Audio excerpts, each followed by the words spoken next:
Hey, everybody, welcome to Comic Book Curation. I'm Polly, and this is, OBS practice time, so we'll see how that goes. And joining me, as usual, for our first OBS practice time is Inquisitor Quiz. How you doing? I will be doing better when we can figure out exactly what went wrong, if anything does go wrong. Fair enough, fair enough. And rounding out our triumvirate of awesome, as always, is Jack from Bad Comic Reviews. Jack, what's up, man? How are you? I'm good. How are you? Medicated, very medicated. I gotta say, I kind of like your single screen there. You got the thumbnails cycling through down there below the chat. That's kind of nice. Yeah, there's only like 5 of them. Because that's all I made so far, like shrunk down to that size in Photoshop, right? Yeah. And one of them's blank, so I don't know how that happened. I'm not sure what happened there.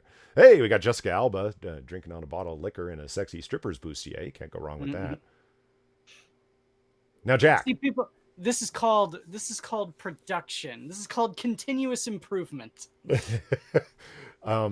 Jack, you recognize the bedroom? That's from it's Peter Parker and Bobby Drake's bedroom or apartment from Spider-Man and His Amazing Friends. Exactly. Ha! I knew something. Yeah, except that I cleared the Hulk poster off the wall and replaced it with a comic book curation poster because, you know. Well, yeah, improvements. Right. We're way better than the Hulk, so it's fine. I needed a. Well, that's cold. No, don't start a hashtag. Stop fucking up, Polly. That's that's terrible. No, it should be about time, Polly. There you go. Yeah. See, one doesn't imply complete contempt. I like it more. I love my noir stuff. I mean, I've got the people saw the noir moon background. This one, right? Well, you guys won't see it, but see, there's no live interaction with my co-host. This is not. I can see it, Polly, because I'm watching it as well. Well, yeah, but you're going to see it on a delay. Yes. The whole point is real-time interaction. It sucks, man. Well, yeah. Is that the sex couch? They ask. Yeah, that's where they. Bobby Drake before he was gay. That's where he made out with Angelica Jones, Starfire. Firestar. Firestar's best Starfire, right? That's the couch they took turns with her on. Yeah. See, I mean, what's Angelica didn't live with them, right? They weren't roommates. I don't remember. And then when he did go gay, that's where he and Peter Parker fucked. I find it odd how there's. Do you like that image in the bottom right hand corner, Quiz? Green Goblin grabbing Mary Jane's tit. That's nice.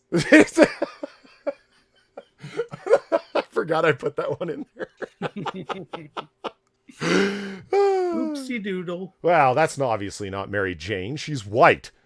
I mean, yeah. Hashtag whitewashing. Hashtag comics so white. Am I right? So where was I going with this? Oh yeah, what was I reading in chat that Stacey Dash appeared on Colin Noir show? Is that right? That's cool.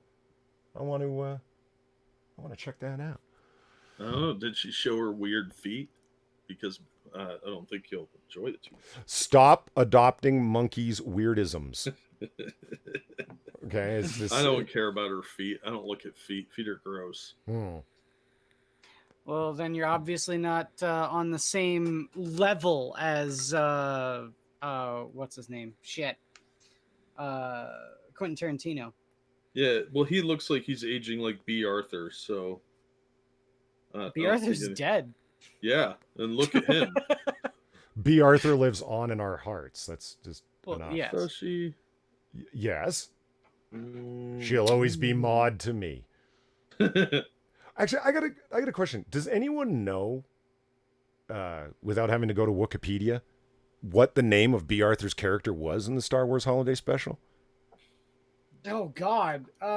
Did she have a name? I thought she was just bartender. That's cool. Like if that's her name, that's her name. I'm just wondering, because there's characters like Bib Fortuna, that's his name, but they never say it in Return of the Jedi. Salacious Crumb's his name, but they never say it. So I'm just wondering, does she have a name, even though they might not have said it? Her name might have been Cash Grab Section 4. You know what's funny is that's like one of the best parts of that whole holiday special. It's like, that song's great. One more time, my friend. One more round, my friend. It's a great song. It works. Oh yeah, yeah. Because I mean, the rest of the show is just Wookiees yowling unintelligibly at each other, elderly Wookiees beating off to VR porn, And Lumpy. and Lumpy. He watched the Boba Fett cartoon. First appearance of Boba Fett. That's right. Yeah, and he nearly gets himself killed by walking on a railing, teetering hundreds of yards up in the air. Kids are dumb. And then murders a stormtrooper in cold blood. Yeah, say a court because I went against your wishes here, Polly. I looked it up on Wikipedia. Her apparent name is Akmina. Yeah, Della Hayes put it in chat. Oh yeah, there it is. Yeah, Della Hayes did. Cool. Akmina. All right. I got to get her in the bottom right hand corner. Yeah. Oh, there you go, Quiz. The only nude image from Standalone Complex right there. There you go. Oh, the topless one. Yeah. Yeah. And I mean, I'm disappointed. That's all the nude we get of Motoko in the whole Standalone Complex series. That's it. Come on, this is anime, y'all. Well, it's a TV show. And I have heard that excuse before, and I don't buy it. Well, you're gonna have to because they can't do nudes on TV shows.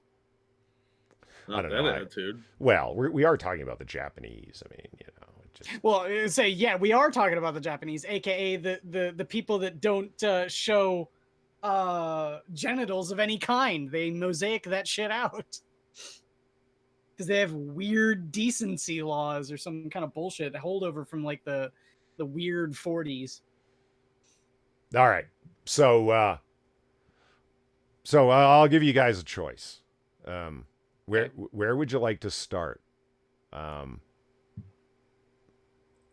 Disney debt, pansexual Star Trek, or this week I can't believe Polly spent money on that comic. Wait, there's pansexuality is infecting Star Trek now? Mm-hmm. I thought it was just Star Wars. Mm. Oh no, it's everywhere now. Of course. You haven't heard about the gay penguins? No. They have gay penguins in a zoo in Philadelphia. Do they mate for life? Well, I mean, it's like apparently it's like same-sex couple penguins, and they're adopting eggs, and it's like it's natural as hell, whatever, you know. Do the they penguins adopted know? rocks and a fish first. Do the penguins know? They adopted rocks and a fish. Yeah, they tried to hatch some rocks. So what we're talking about is a couple of retarded penguins. That's my theory. I'd be a little careful before I jump to these are gay penguins. They might just be special needs penguins. As there are most animals that are in a zoo. I'm just saying. Wow. Okay. So pansexual Star Trek, Disney debt, or the I can't believe Polly spent money on that comic. Well, none of these options inspire faith. No, they don't. I think Cynical Lindsay is most taken aback by pansexual Star Trek. So. Oh yes. Okay. Well, then we will go for pansexual Star Trek. And no, I wouldn't like notifications. CBR. Fuck you. Fucking CBR. Now let's see how this works out. I do have a display capture set up, and holy shit, it worked. Okay. Woo! From our favorite shills over at CBS, over at CBR, Star Trek, Deep Space Nine, Jadzia Dax's pansexuality confirmed. Do you know why I could have confirmed this for them? You want to know why? Because it's like they're in space. Like, it's Star Trek. There's all sorts of non-human aliens in Star Trek. So, if you fuck, like, like, okay, she's lived multiple lifetimes. That's her character. She's a Trill. They have a worm inside of them. They're symbiote, they call it, right? And it transfers from host to host. So they have like 7, 8, 9 lifetimes worth of experience because the symbiote holds the memories of the previous host. See, does that make sense? Yes. Okay, so it like, and the Trills come in male and female, right? So Jadzia was formerly a male in her previous life, and now she's a female. Now she has a female host. So it's like, so there's already a quote bisexuality there because of the lifetimes worth of experience across two genders, See, and as soon as you include aliens, it becomes like if she has sexual relations with an alien, yeah, I guess it would be pansexual. And everybody who watched Deep Space Nine took it that way. It just, nobody took it as, oh my God, this is so progressive. See, I wonder though if that's the case though. I mean, because and I've always wondered about this when it comes to the deep philosophical question of Dax's character, right? Because she's, a person before melding with the symbiote, right? Yeah. How much of her is there, and how much is the symbiote? How much of the personality is the symbiote? It's an ongoing question inside of the lore that they have a lot of fun with. It's supposed to be obviously kind of mysterious, not so you just don't inform the audience, but that they want it that way. That they call it a blending.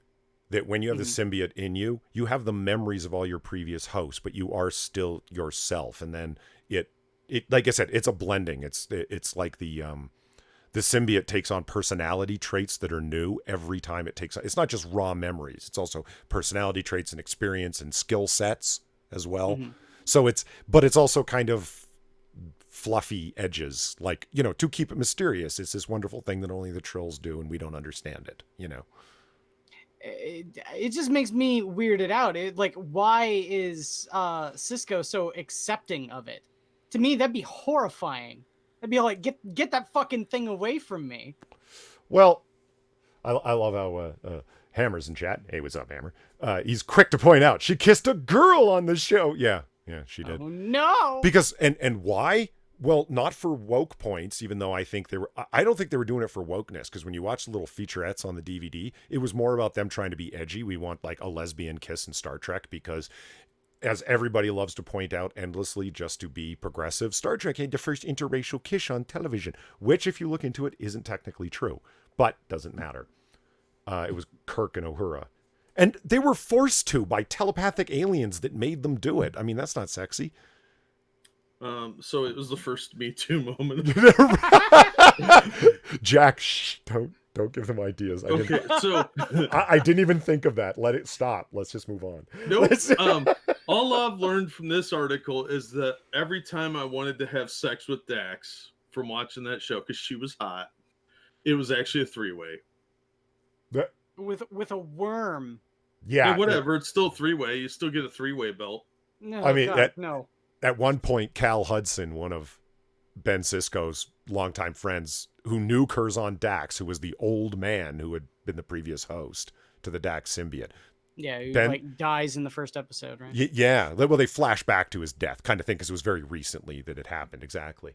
And then Jadzia gets the symbiote, and so Ben Sisko's like, "Oh, my old friend Curzon is back," sort of like, you know what I mean?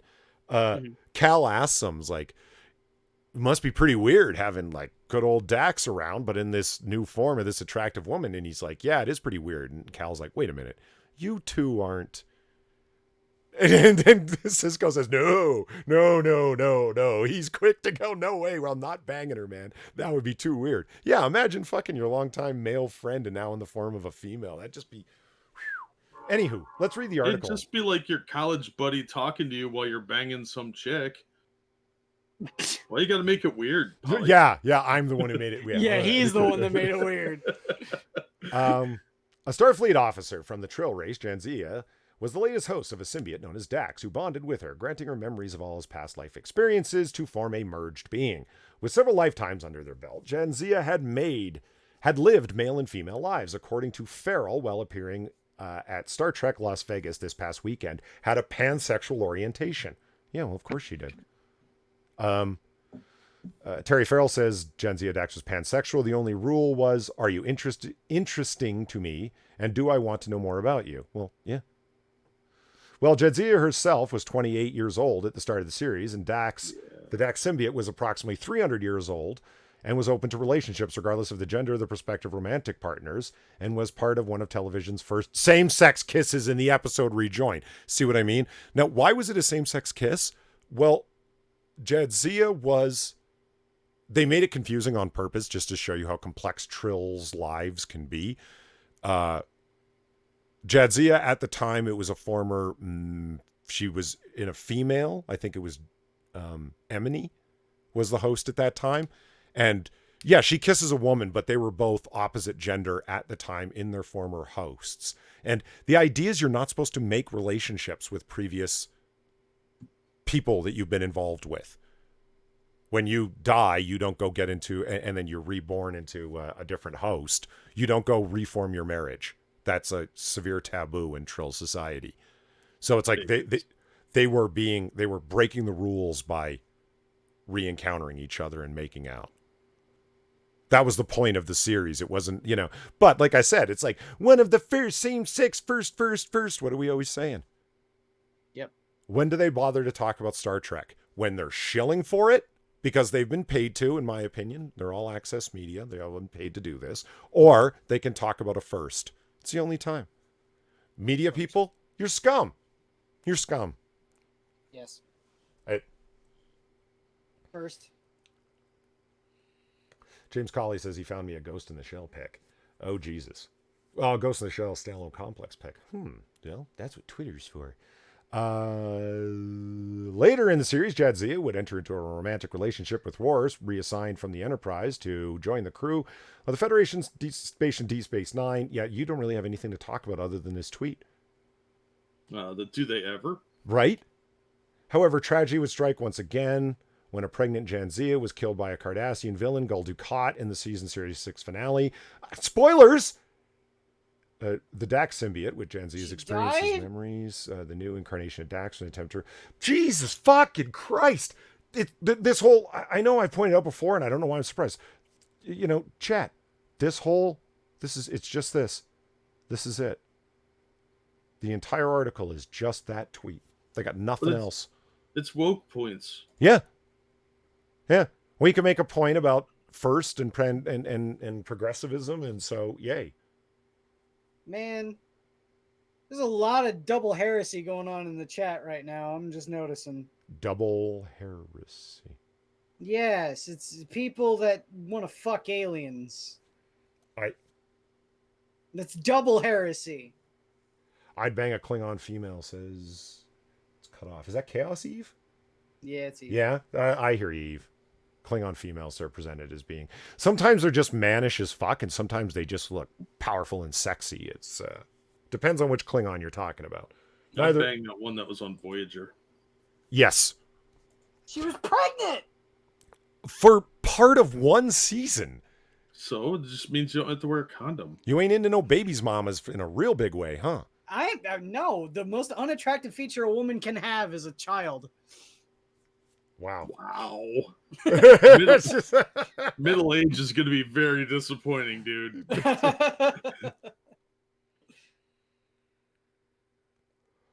Oh, man. So what's his name? Razor Fist brought up an interesting point. He said he doesn't like Klingon females at all because they all look mannish. He said, why do they make Klingon... He made this point that Klingon females should all look like Roxanne Dawson's character on Voyager, B'Elanna Torres. Like, because she's, for those of you who don't know, she's half Klingon. So she's got really softened ridges. She doesn't have as severe a face, and she's not like 8 feet tall and butch. She looks like a human female with Klingon features. And he's like, why don't all the Klingon females look like that? He's like, come on, look at human beings. We're obviously from the same species, but women look demonstrably different than men. Why do they make Klingon women just Klingon men with tits? I'm like, because in Klingon society, feminism won. Yeah. Okay. That's why the men are so angry.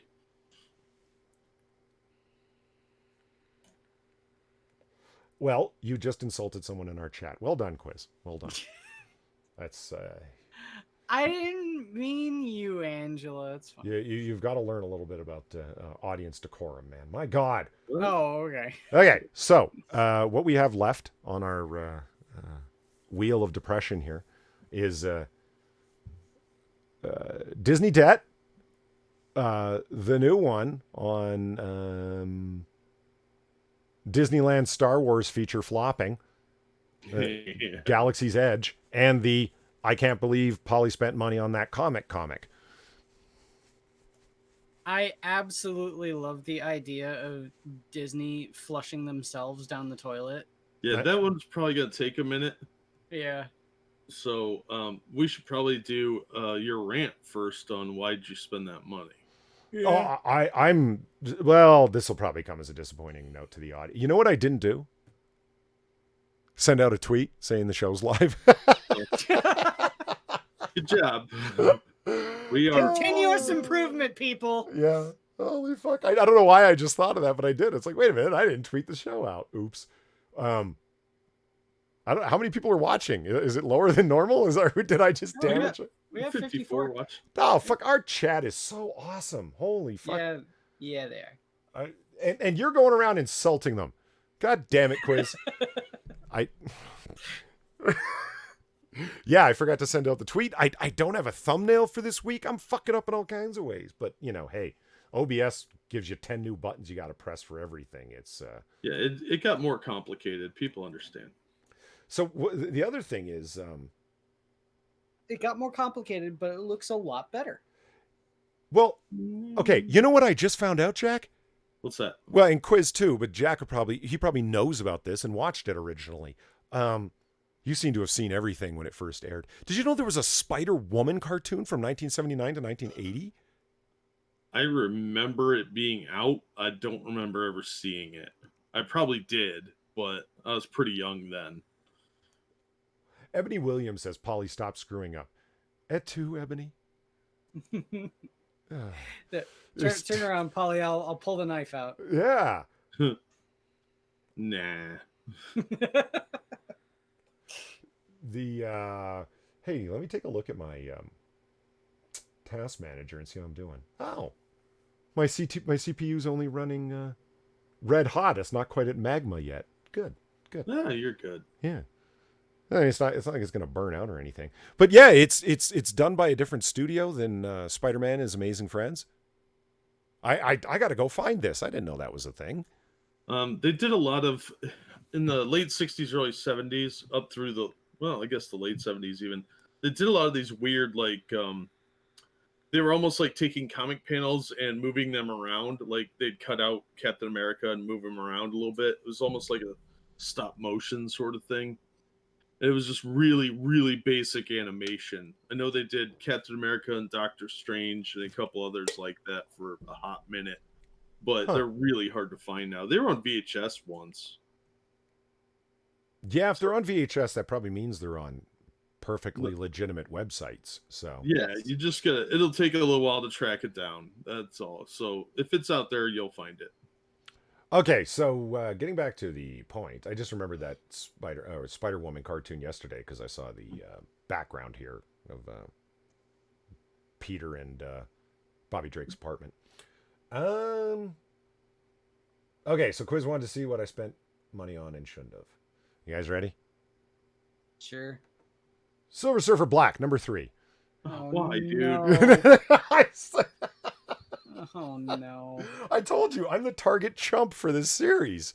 They're taking brutal advantage of my fandom of the character Silver Surfer, who's awesome.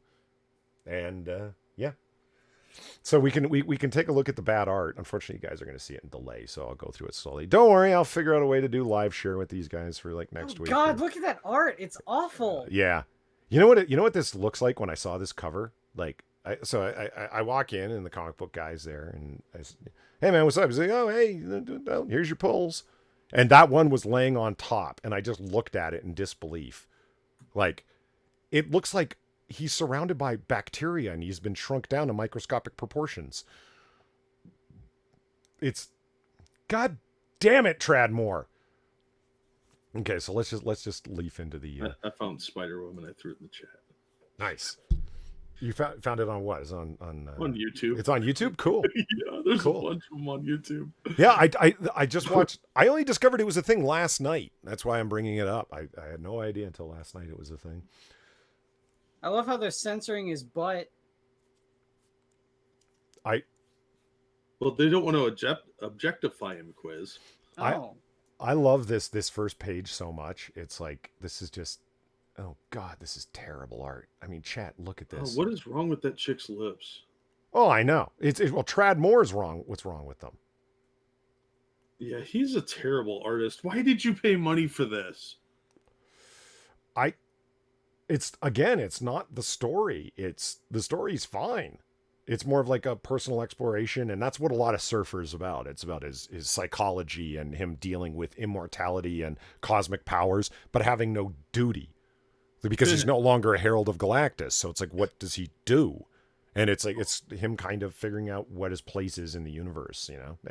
So I'm fine with introspection in a Silver Surfer comic. That's a lot of what he does, but this is just nuts. I didn't notice that, Jack. You sniggering at his duty. He said he doesn't, because he doesn't have a butt. Well, his butt is sealed off by silver, so yeah, you're not wrong. He does not have any duty. And like it continues on for 3 pages of him and Shelly Ball staring at each other. Shallow Ball rather. And then it goes to this awesome 2-page splash, and I'll just leave it on this. Everyone can just soak up the awesome here. I mean, what the fuck?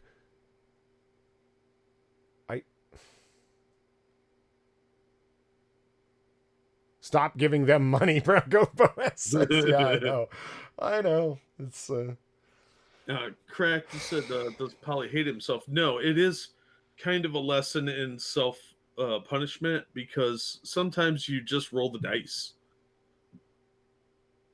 Yeah, I don't. See, if I was on acid, that would be a cool picture, but I'm not. No, I agree with Bronco Boaz. Stop giving him money. Yeah, I mean, I remember when we were first talking about this, Jack. I think it was Euro's Quiz who said this looks like an original piece of art that should be a hippie poster in a head shop. Yep. And I'm like, yeah, like this would make great poster art for some weirdo hippie. That's it. If I had that hanging up in my house with a black light on it, and everybody around me was smoking weed, it'd be awesome. But it's black light poster art. Yeah, it totally is. And that's what the guys should be doing. Not comic books. This is not comic book work. This is an artist's work. This isn't sequential artwork. Well, I'm going to tell you this much. That's not even an artist work, because I the artist that I ran with in school would look at this and say the exact same shit we're saying right now. Is what the fuck is that? Yeah, this is fucked. It's not even anything. The only thing that you can tell what any of that is Silver Surfer, period. Everything else is just vague shapes. Yeah, it's almost like a Dr. Seuss picture. Yeah. Well, and this is representing his dreamlike vision of the destruction of his home. Here, okay, look, Cynical Lindsay's comment, sums up what's really like the actual tragedy of this art. I've been on a Silver Surfer kick and thinking about collecting the comic. Good thing I came here. Otherwise, I would have been suckered into buying it. Now, she doesn't even oh, shit. Now she's all trepidatious about buying shit. See what I mean? Like, that's the actual damage that's done. Like, not only have you spoiled what could have been a nice little short Silver Surfer 6-issue run, but, you turned readers off. Potential new readers off. Well, I really think that Marvel does not understand that they are frightening away people. They are so wrapped up into their own little cult-like world, they do not understand that they are pushing people away. Well, I think that this might be a perfect time for a segue, because I don't think that Marvel realizes any of that, and they're dragging everyone in their little cultish circle down with them, as is evidenced by the fact that Disney is in debt. Yeah. Yeah. Well, the Crack says the sketch of the otter is better. That otter sketch is fucking awesome. Yeah. Yeah, absolutely. It's, that's a Farzuzmi original right there. And yeah, it's a sketch. She did it fast, but it's awesome.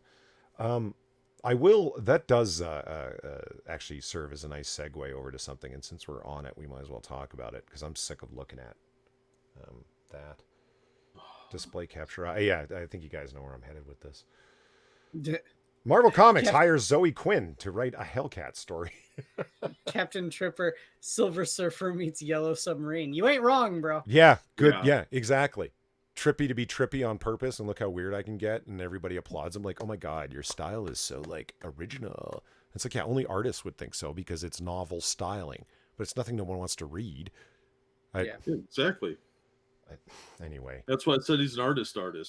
So wait, if Marvel Comics hires Zoe Quinn, and Zoe Quinn contributed to the closing of Vertigo, does that mean that Zoe Quinn will contribute to the closing of Marvel? It's better not to ask these questions because you might not like the answer. Well, no, I'm perfectly fine with them closing Marvel. I really am at this point. Well, we can talk about. I mean, we can talk about Marvel closing or damage done to the industry. It'll just be us saying it, or people like us saying it. I mean, if it collapses, it's going to be the toxic fandom destroyed it. Right? That's what their argument's going to be. Of course. But of course, that's also what's causing the downfall of Star Wars.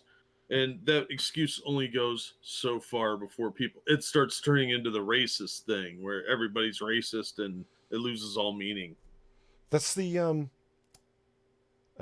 what's at play behind, Solo, right? Solo's failing. And it's like, yeah, it's not because you rehired a director and refilmed 85% of your fucking movie. There was a bad script to fucking begin with no fucking direction, and Kathleen Kennedy and all of her fuckery at the fucking head of it all.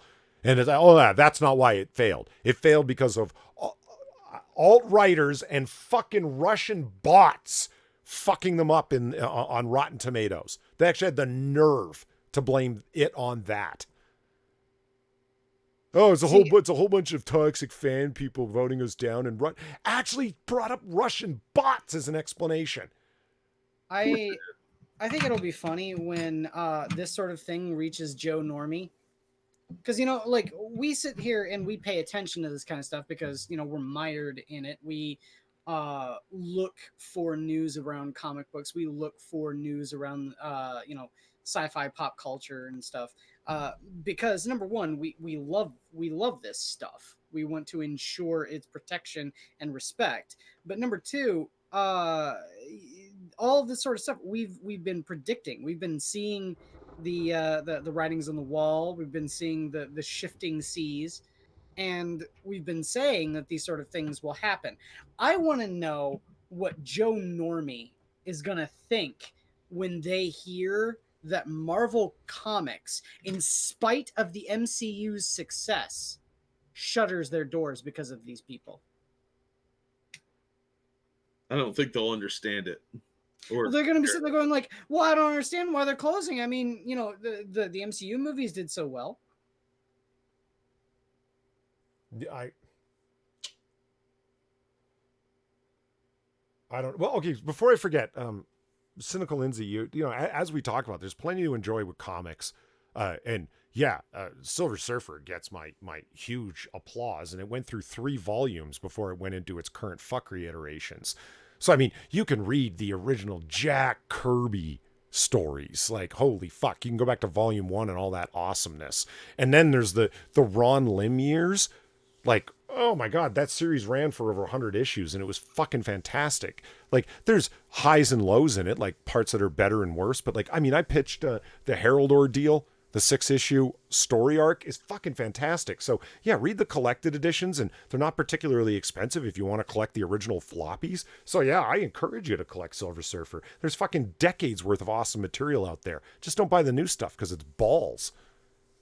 You know, that's why I'm so excited to hear about stuff that I slept on. You guys know what I mean? Like shit that was out back in the day and I might have heard of it or maybe never heard of it. And it's new to me, you know?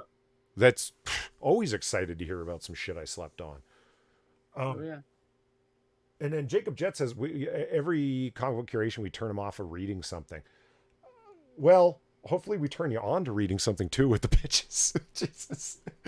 That's not good news. We're not trying to black pill people. Well, we are on the current state of the industry and how literally political correctness and the need to virtue signal ruins everything it touches. And the problem with it is to defend against it before it takes over, because like Sargon said, offhanded remark, and it turned out to be so accurate I don't even think he realized it. Somebody asked him in chat one time, and it wasn't a super chat, it was just a regular question. When do social justice warriors go away? And he said, when they've burned it to the ground and there's no one left to boss around. Because that's the whole point in it, is to tell people what to do and moralize. And when you can't do that anymore because there's no one left around, you move on to something else. But if there's still someone there to boss around, why would they move on? And the only time there'll be no one left is when they've burnt it to the ground and the thing's failed. I'm like, Jesus Christ, that's awful to hear, but he's not wrong. So what do you do about it? Don't let them in the first place. It's the only answer. Quiz. Mm-hmm. You know what I'm going to say here? Keep them out of 40K. Because once they're in, you'll never get rid of them. Yeah. Say that's the reason why the entirety of all of the people that follow the feminist 40K Facebook page are their detractors. We're the only people that follow that Facebook account. So yeah, it's like Mary Sue. I don't think there is.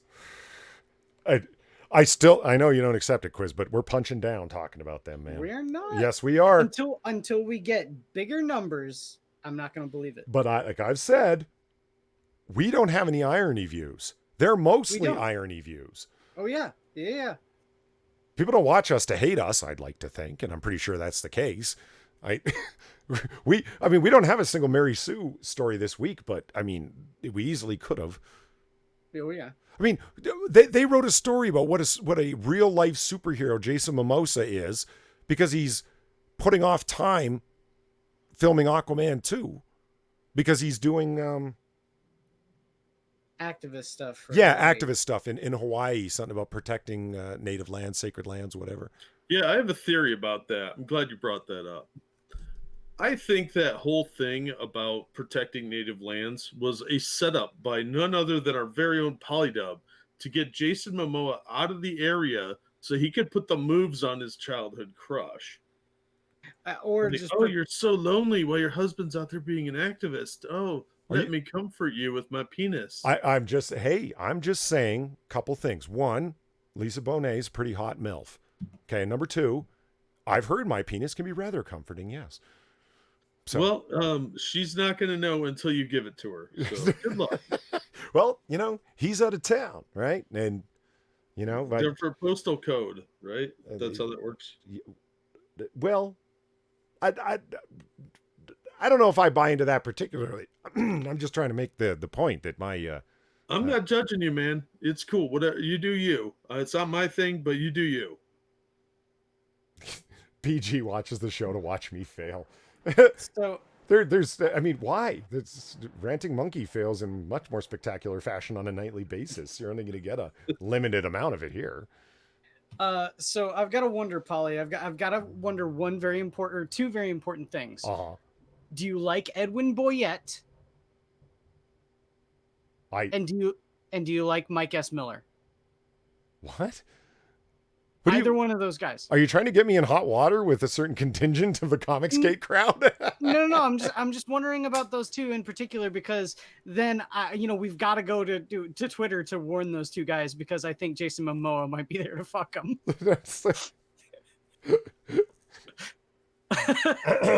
I don't know. I don't have a problem with anybody in Comicsgate. Yeah, so I do like them. I like them all. I think they all need to fuck off with the Jack Gunskys. I want yelling. I show up for the yelling. Fucking bullshit. I am far too medicated this week, guys, to yell. I am I got my challenge accepted. I got my anti-nausea. Hey, it's my anti-nausea maraca. It's see, in my mind that's funny. I'm on enough pseudoephedrine to think that's hilarious. Ha, in your face. So we got a story that's been up on screen for about 5 minutes here. Why don't we read it? Marvel Comics hires Zoe Quinn to help them fail as well. Marvel Comics announced that they hired Zoe Quinn, a spectacular failure, to write a Hellcat story in their 4-issue anthology series titled Fearless. Okay. Quinn's Hellcat series will appear in Fearless #3, and she spoke with Marvel.com about her upcoming story. You know what annoys me now? See, Vertigo gave DC, they're to blame. You know, it's like we can keep saying it was an imprint. Oh, fuck that. It's a different cubicle at the same building. What the hell? It's DC. Yeah. Anyway, and they gave it to a moron to run who ran it right into the ground because he thinks he's smarter than everybody in terms of this is the right side of history. Again, phantom audience. Wait for them to show up.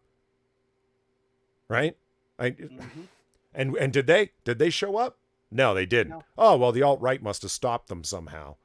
Yeah, that's it. Anyway, she now has credentials as a comic book writer. Yeah, because of goddess mode. Yeah. You know, I said, like, why would you hire someone that literally has no experience, one, writing comics, and two, writing fiction of any kind? We've been over this, Paul. Yeah, I know. Her autobiography's fiction. But, I mean, seriously. All of it is fiction. Well, she has no experience in writing, like, fiction from an alien world or whatever the fuck. Like Science fiction. Science fiction. You know, but yeah, let's hire this moron who's got name. Yeah, and I know I've said this before, and I know this is a drum I beat, but this is twice that both the big two have done it, DC and Marvel. There are plenty of starving writers that would kill for both of the opportunities that she's gotten. Because why? She built a victim narrative up around her name. Yep. Name recognition. People that have been to writing school, like taken an English degree, taken I don't know how many writing courses at the Learning Annex, tried again and again, have showed up at Comic-Cons, handing out their work, trying to get artists to put pencils to their work, like busted their ass for years as a hobby, trying to make it a career while they work some day job, possibly flipping burgers. And this dumb bitch just gets the fucking job fucking handed to her. Yep. I'm angry on their behalf. Well, I'm angry because she's getting this shit handed to her for the bullshit. You know, I mean, maybe they see the writing on the wall and see exactly how much of her stories about Gamergate are actual fiction, and say, "Holy shit, she can write really good fiction. We need to hire her." But we all know it's because of name recognition.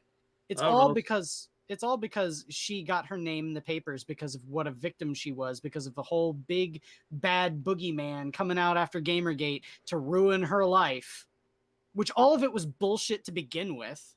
I would also like to point out that Polly said he's not going to shout today, and we just got him to shout. So mission accomplished. Thanks, Zoe. You fucking bitch. What's her name? Vandenberg? Hang on. Something like that. I'll find it. It's like, it's a fine name. Like, there's nothing wrong with it. It's just, what? It sounded too normie for you, so you had to go with Zoe Quinn. And, by the way, they misspelled her name here because her name has accents over the O, okay? Because she's, like, special. I'm surprised she didn't call herself, like, Ariel Bloodthirst Nightwing or something super edgy like that. You know what I'm talking about here? Like, she's a half dragon, half vampire, half fairy. Yeah, I'm. Anyway, if she was a little younger, she probably would have. She'd have been really into that goth scene. Oh yeah. Well, no, she's 87. She was probably around that same time with the "This is my original character, do not steal." I can guarantee you she had some of that shit on DeviantArt.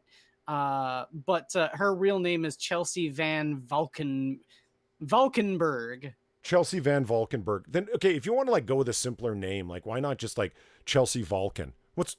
That's actually kind of cool sounding. What's wrong with that? And it's got a Star Trek reference, but you know her new changed name has a Star Trek reference too, because we can't forget that her name now is Zoe Tiberius Quinn. Yeah. What a miserable cunt. Yeah. Okay, let's see what this moron. Well, you know why Quinn, right? You know she picked that after Harley Quinn. Yes. Yeah. So she's out to piss us both off, Polly. We both have an axe to grind against this miserable cunt.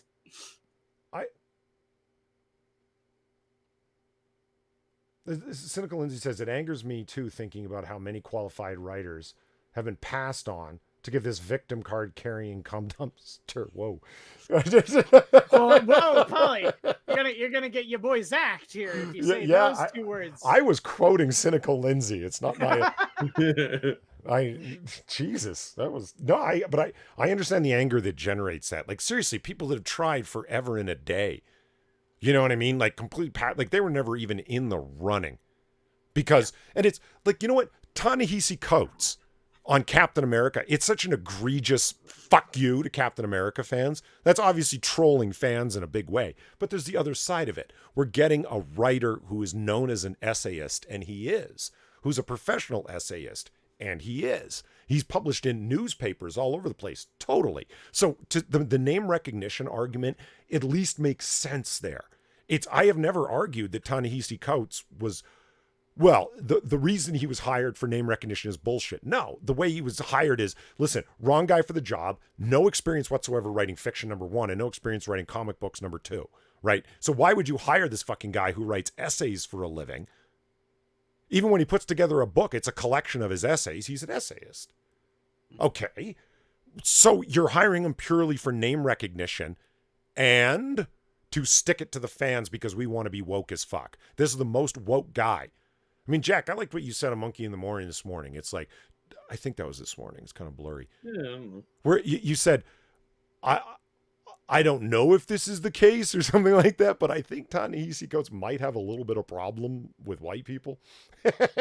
Yeah, something like that. Just a little bit of one. Yeah, and it's like, yeah, no. The guy's a straight up racist. And listen, let's say he's not.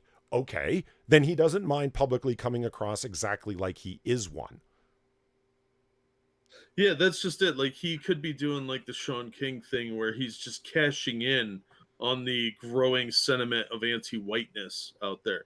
Although, you know, realistically, he does seem to really hate white people. But I'm not going to call him a racist because he'd sue me and I don't own anything.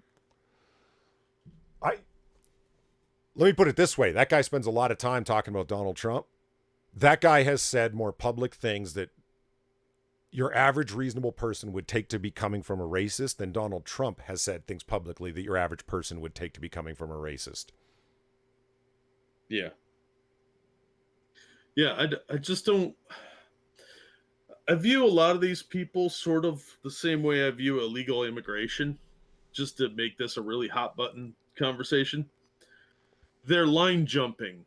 Instead of putting the work in and getting some recognition by doing what everyone else does and struggling through the indies and getting their name out there before they get to the big two, they're just like, haha, fuck you guys, and running right in. Yeah. See, you need a black man to write for a black man, right? So I'm a black man. I'm a writer. I can write for a black man. Now Eve Ewing got her job by looking like Riri Williams. Yeah. Yeah. Okay, watch this. Check it out. Jack makes it about illegal immigration, but it's still about comics. Now watch me pull it off.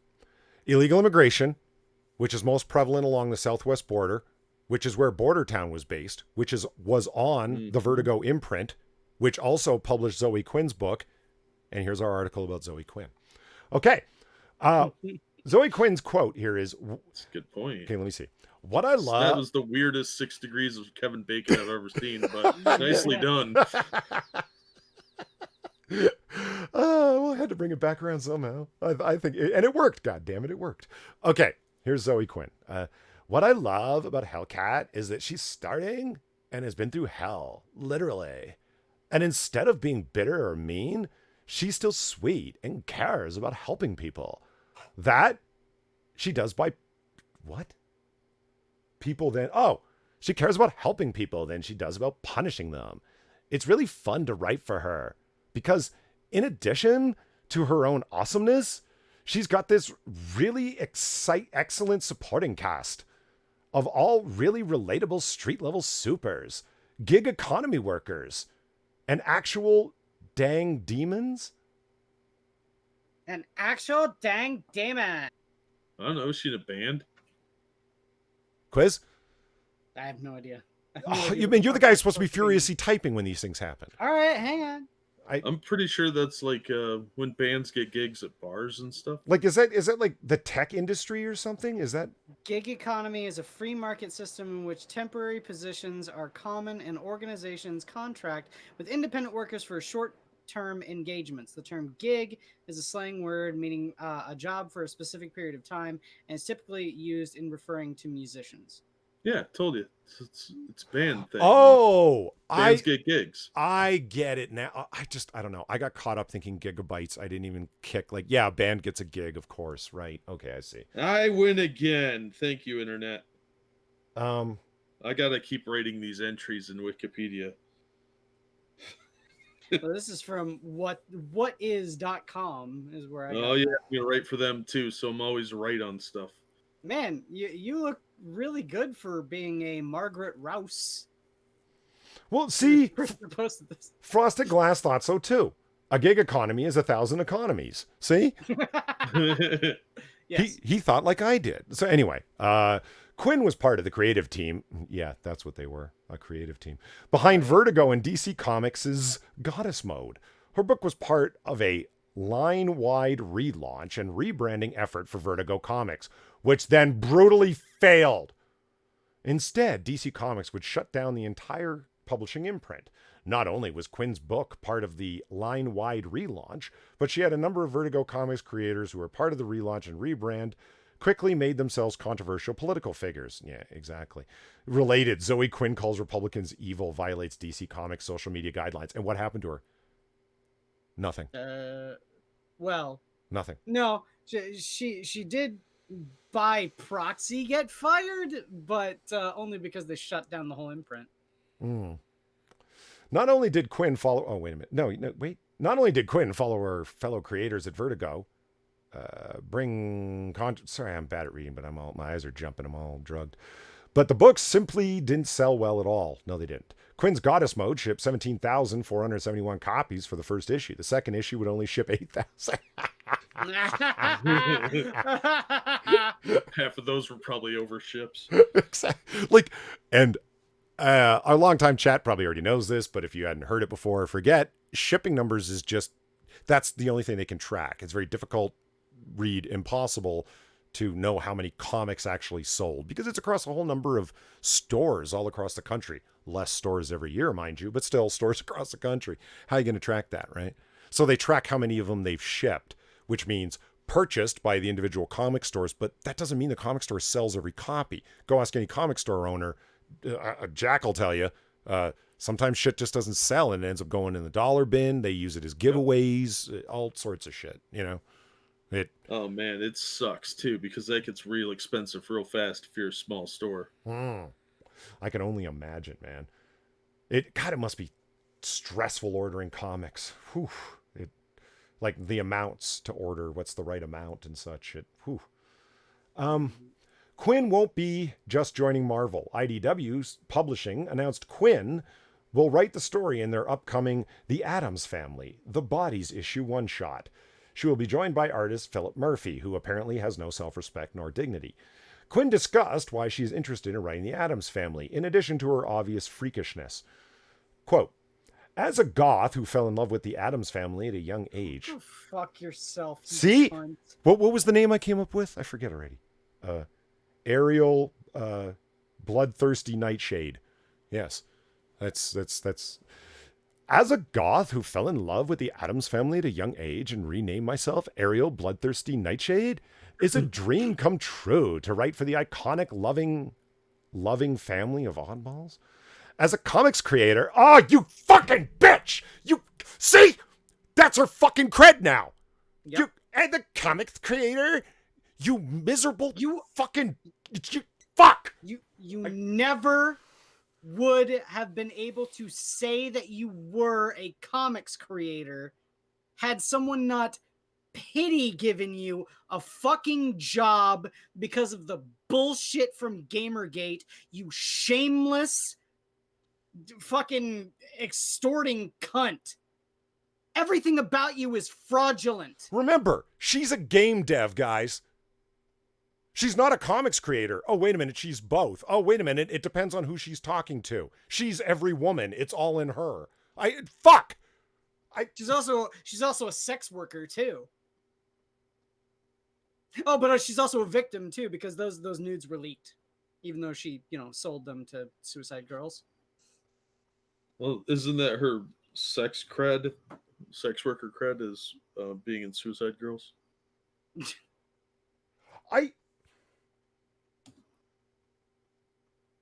Yes, everything about this woman is awful. I've said it before and I'll say it again. You can have crazy artists. You can have Tradmores. You can have useless bitches up in the industry. Every industry, regardless of what it is, retail, wholesale, fucking international finance, trading in security bonds, you're going to have morons involved. You always will. But it comes... Yeah, they seep into everything. Of course. But when it comes to comics, ultimately, an editor had to hire her and approve what she was doing. It's the editor's fault. As much as I am tired of saying at the end of the day, the editor's to blame. So what the fuck is wrong? The editors. There's no editors anymore. I would love to be in a power position, a hired executive position over editors. Because I would love, not Zoe in the room. That's not who I want to talk to. Because every industry has morons. Incompetence. Yeah. People who are hired that, we thought they could do the job and they turned out to be, not up to the task or whatever the fuck. It's the editor I want to talk to. Sit down and say, why'd you hire this girl? Well, we think that, do you have any numbers to back that up? Like, where do you think that she's going to do that? Show me previous stuff that she's worked on. Oh, she hasn't had her shot yet, right? Like, you know what I mean? In the industry, she hasn't had her shot. Okay, that's cool. Show me her treatments then. Show me the scripts that she's written. And the answer would be, well, she hasn't actually written a single comic book yet. I can show you her first comic after she's written the script for this goddess mode thing. And it's like, buddy, you're fucking fired. What do you mean I'm fired? You're fucking fired. You just hired somebody who's never written a comic book before, and fine, they haven't had their shot. But she doesn't even have a fucking spec script for you, and you fucking hired her? You're fired. I don't think it's the editors that are hiring. It's the creative director, which I think is Joe Quesada. It's the person in charge of hiring talent. There's a specific position for it, and it's going to be like the third or fourth in charge at Marvel. And I'm pretty sure it's Joe Quesada, creative talent director, some shit title like that. Like what? Yep. I hear you. So then what is it that's happening? There's so many fucking, what did we add it up when I brought out the spreadsheet the one time? What was it? 96 current monthly issues that Marvel's publishing? Not including miniseries. Yeah. No, it did. 96 include miniseries. No, I mean the new ones, because you got Absolute Carnage. Oh, which no, is have like 6 or 7 titles. It was at the time. Yeah, it was somewhere in the 90s at the time, like a month or two ago.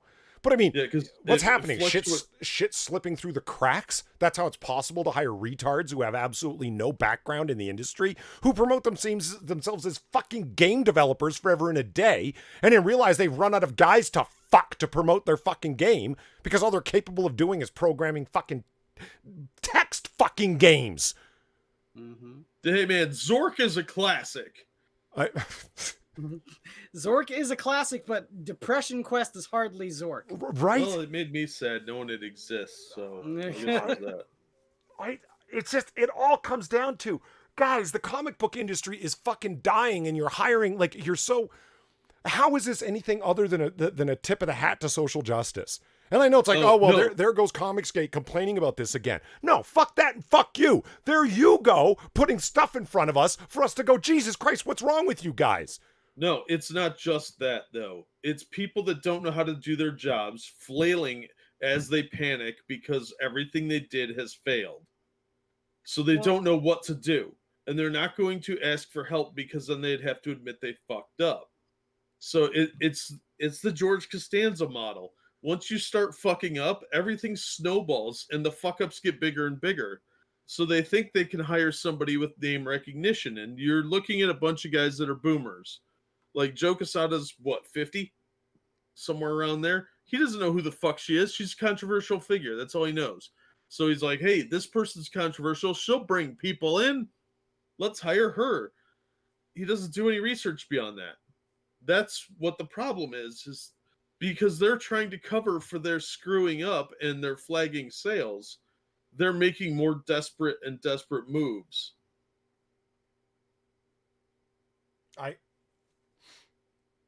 Okay, so we're talking about desperate moves here. Let's talk about this Bleeding Cool article. I think the solution is to get rid of Zoe Quinn, obviously, but get rid of Joe Quesada too. He has done nothing of worth his entire career. Yeah, he's a main part of the reason that comics are in the situation they're in, especially at Marvel. When he came in, everything started to slowly go downhill. And once he got in charge of all the creatives, look at how everything changed. Yeah. And yes, I would say that directly to his face at a convention. Joe Quesada, you can go fuck yourself. With the biggest, most splinteriest pole you can find. Just cram it right in there, Joe. Okay, speculate. Okay, this Dan DiDio thing. Did you guys hear about all the heat that this guy got? Oh, Dan DiDio for saying that the comics are not healthy? Yeah. Yeah. All of the fucking heat that he got for this, where it's like, it's basically, shh, don't tell them we're failing. What are you trying to help out the alt-writers? Yeah. Like, everybody was accusing him of everything under the sun, that he's uninformed, he doesn't get. Can you imagine telling, for those of you who don't know, Dan DiDio's a DC publisher, can you imagine being some cocksucker on fucking Twitter sending numbers to DiDio from Comicron saying, you don't understand how well your company's actually doing, moron? Can you fucking imagine the gall it would take to do that? Yeah. The chutzpah. Yeah. Speaking of chutzpah, by the way, well said. Did you guys hear when what's his name? Sticks, Hex, and Hammer called it Chutzpat? Yeah. No. He said that. I was watching one of his videos. This is like last week, I think. And he said Chutzpat. And I'm like, Chutzpaz. Yeah, probably because cosplay is totally the way you pronounce it. Cosplay is correct. Cosplay is Razor Fist, not Sticks, Hex, and Hammer. Oh, okay. They're not the same guy. I get those guys confused sometimes. It's all part of the satanic panic, guys. So the only thing I remember about Sticks, Hex, and Hammer is that for some reason he doesn't wear a shirt, but he always wears a leather jacket. Well, he's actually started wearing shirts more and more often, but the leather jacket. Thank God. Yeah. It was getting pretty weird. I was like, man, I don't want to look at this dude's weird little 15-year-old chest hair anymore. It's gross. So, yeah, okay. So, just speculator marketing driving the appearance of a healthy industry.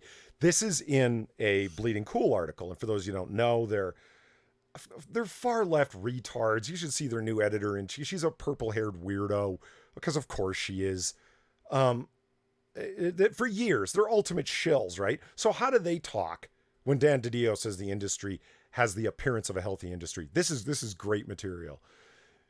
In a move that we have to admit is pretty shocking, DC publisher Dan DiDio, more than 6 years since we launched the Has DC Done Something Stupid Today? See, we, us, our, we're if you want to, we got our finger on the pulse here at Bleeding Cool. That's how smart we are. We predict everything.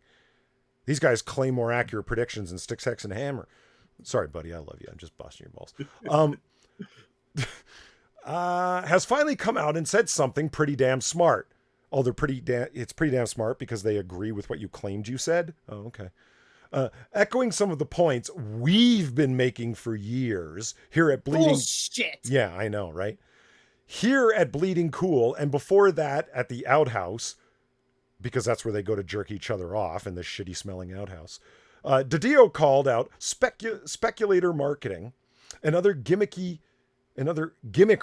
used by the comic book publishers. Read Marvel to give the appearance of a healthy industry, despite not actually having any increase in readership of individual titles. You miserable motherfuckers at Bleeding Cool. You miserable, miserable bastards. You're the ones that have been saying that everything's okay. Yeah, you were do I need to go back through your catalog and show you how many times when people say the industry is failing and you offer Comicron data to show that everything's just fine, you miserable, miserable fucks. Yeah, everything they say is a lie. And two, these guys are some of the largest trumpeters online chat for the phantom audience concept. Guys, am I wrong? No, you're not. All you got to do is make comics for trans people, and there'll be 1 billion trans people lined up to buy your comics. All you got to do is put black people in every comic, and black people will be lined up to buy your comics. Yeah, you don't need to promote them at all. You don't need to go for advertisements. You don't need to offer incentives to comic book stores that aren't predatory incentives. No, no, no. All you got to do is do representation like a motherfucker and then shoot your mouth off on comic book sites that shill for you that are only read by people who currently read comic books. That will increase the readership. And they've been saying it for years. And now these motherfuckers are tooting their own horn that Dan DiDio's finally agreeing with them that they're so smart. You've got to be fucking kidding me. Yeah. The balls on these bastards. I say Dan DiDio is talking specifically about people like you, Rich. I actually want to read the full quote here from DiDio. DiDio's comments come part of a discussion on DC's performance in current market conditions at ICV2. Where my concern comes from is more about the over-reliance on nostalgia. That was a dramatic pause. Notice how Jude Terra here doesn't talk about that part of it. Everybody else did, but he didn't. I wonder why. Speculator marketing, variant covers, and a lot of things that seem to be driving numbers and sales to give the appearance of a healthy industry, but it's not built on the ongoing success of the individual titles in order to keep those numbers successful and maintained. If we're creating these artificial highs on a continual basis, if something pulls that apart, does it break the infrastructure overall? And how do we change these buying patterns in a fashion to build something that is more, that is a more healthy business going forward? Well, it's not a healthy business at all. It's a sick business that's slowly dying, and Bleeding Cool, you play a larger part of it than you're willing to fucking admit, you miserable fucks. Of course, selling comics based on gimmicks like variant covers, as opposed to firsts, those aren't gimmicks. You miserable fucks. You promote every fucking first that happens. First Latina this, first gay that, over and over and over again. Those aren't gimmicks. They're not. But Jude Terra's going to get up on his fucking soapbox and talk about the gimmicks of variant covers are a bad thing. Relaunching issues over and over, series over and over and over again to get those first issue sales. That's not a gimmick, right? You're happy when something launches new because you promote the shit out of it. Miserable fucks. I don't even want to read this anymore. It just talks about how bad the 90s were and how the original speculator boom caused the industry to collapse. It's encouraging to see someone in a position of power like DiDio not only recognize this, but seemingly try to do something about it, with DC reducing the number of titles on a monthly basis. You know what? When was the last time you suggested that Marvel do that with their 90 some odd titles a month? Jude Terror, everybody at Bleeding Cool. You want to get rid of Moon Girl and Devil Dog? You don't want to do that, do you? No matter how many times Miss Marvel's failed in front of you, you don't want to get rid of that, do you? Captain Marvel on its volume 9? You don't want to get rid of that, do you? Gay Iceman. Gay Iceman. Yeah. Reboot? Yeah. How many Gay Iceman promotional articles is Bleeding Cool written on its own? Huh? Crowdfunding so-called alt-writers can do better than you do. Even when they're months behind on their shipment deadline. They don't catch near the hate that you fuckers do. But you're still sucking up to a dead body. Bleeding Cool. Well, anyway, that's that article. Jesus Christ. I don't think that Dan DiDio actually realizes that he's a big part of the problem over at DC. I think you'd have to be inside. I mean, because we're talking from the outside, obviously, right? We point at Sana Amanat as a problem at Marvel, but that's based upon the things that she says. Yeah. Like that she announces, I have a lot of control. She announces, I'm never going to let Miss Marvel die because it's so great. But she's the one who calls it her pet project as well because it's her representation. She's the one who says, I'm going to hire people without any experience but are of the right gender and skin color. She's the one who said that. Because the dude is on record for saying that he wants to go back to the New 52, even though the sales for that were really bad. That's why Rebirth is shifting. And he doesn't like legacy characters. That's why we haven't seen Connor Hawke. That's why we have Wally West being a murderer, because he doesn't care about those characters. He doesn't care about legacy characters at all. That's why Rick Grayson is still a thing. yeah.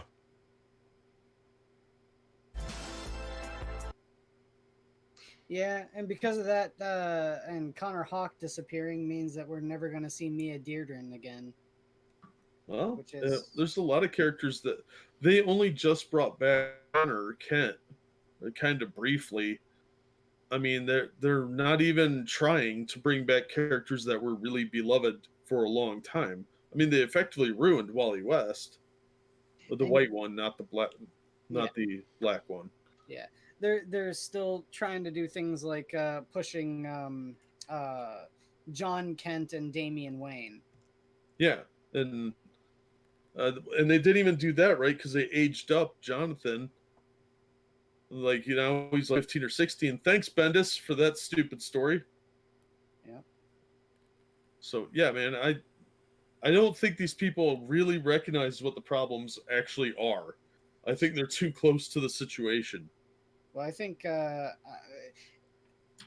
not saying that you're off base, but I think you're just slightly in the wrong direction. I don't think that necessarily they don't like the legacy characters. I think they're trying to make their own legacy characters, and I think that that's a step in entirely the wrong direction for them.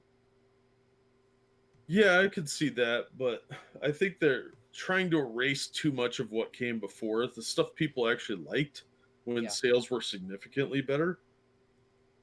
You should go back and find out what worked and try and replicate that, not go off into weird new tangent directions with flavor of the month social justice nonsense, because it changes so frequently. I don't see the point in that.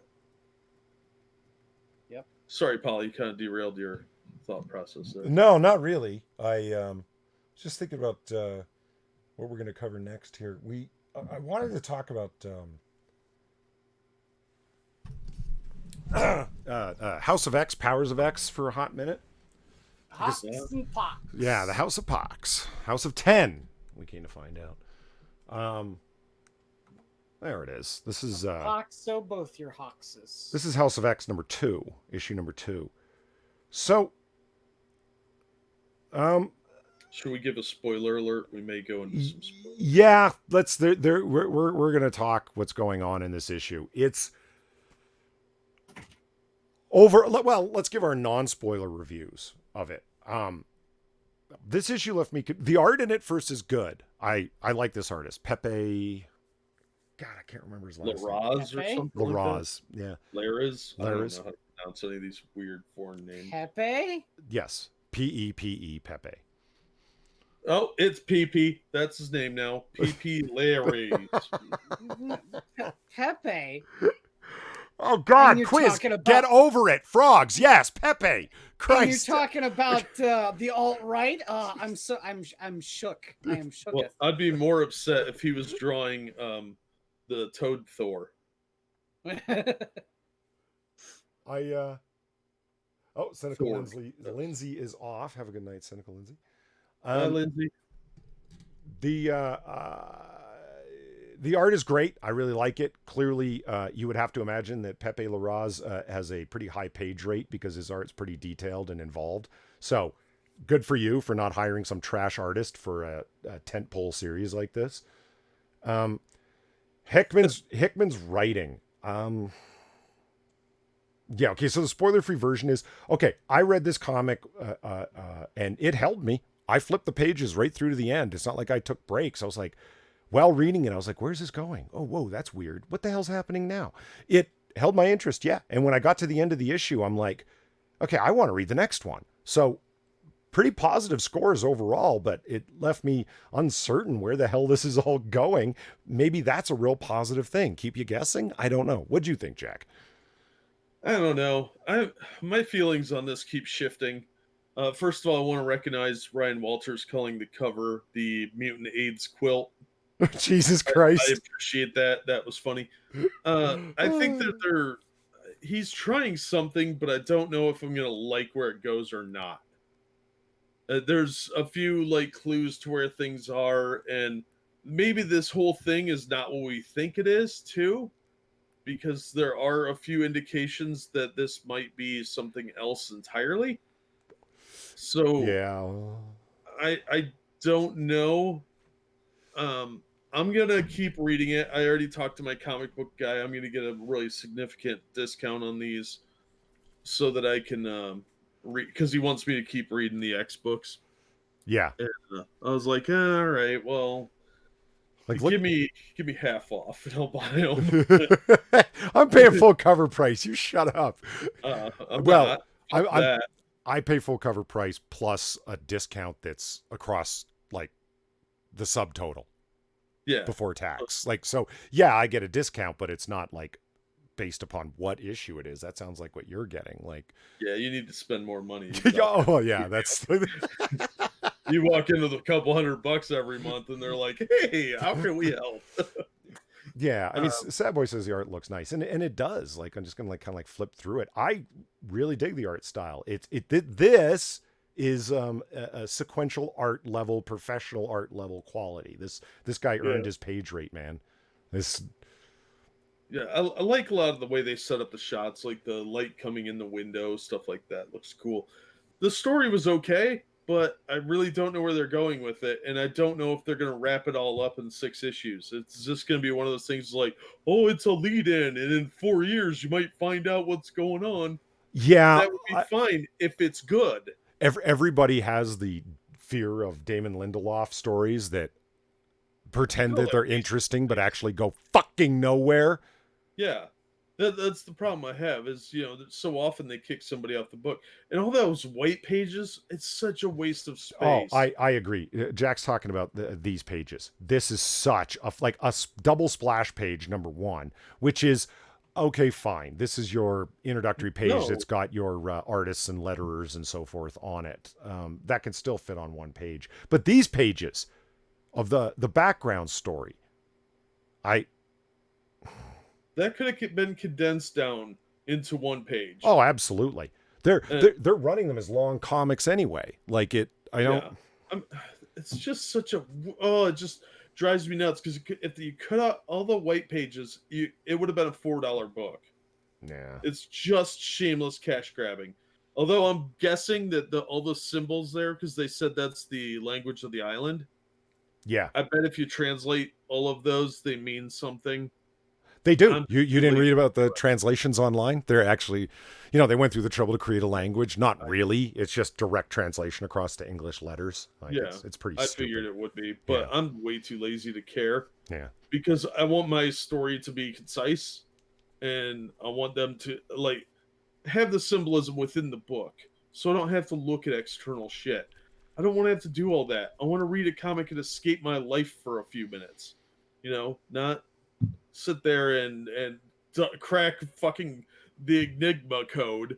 I don't have time for that. I'll play with the Zodiac code if I get bored. Jeez. I appreciated your World War II intelligence reference. That was good. Thank you. I thought you would.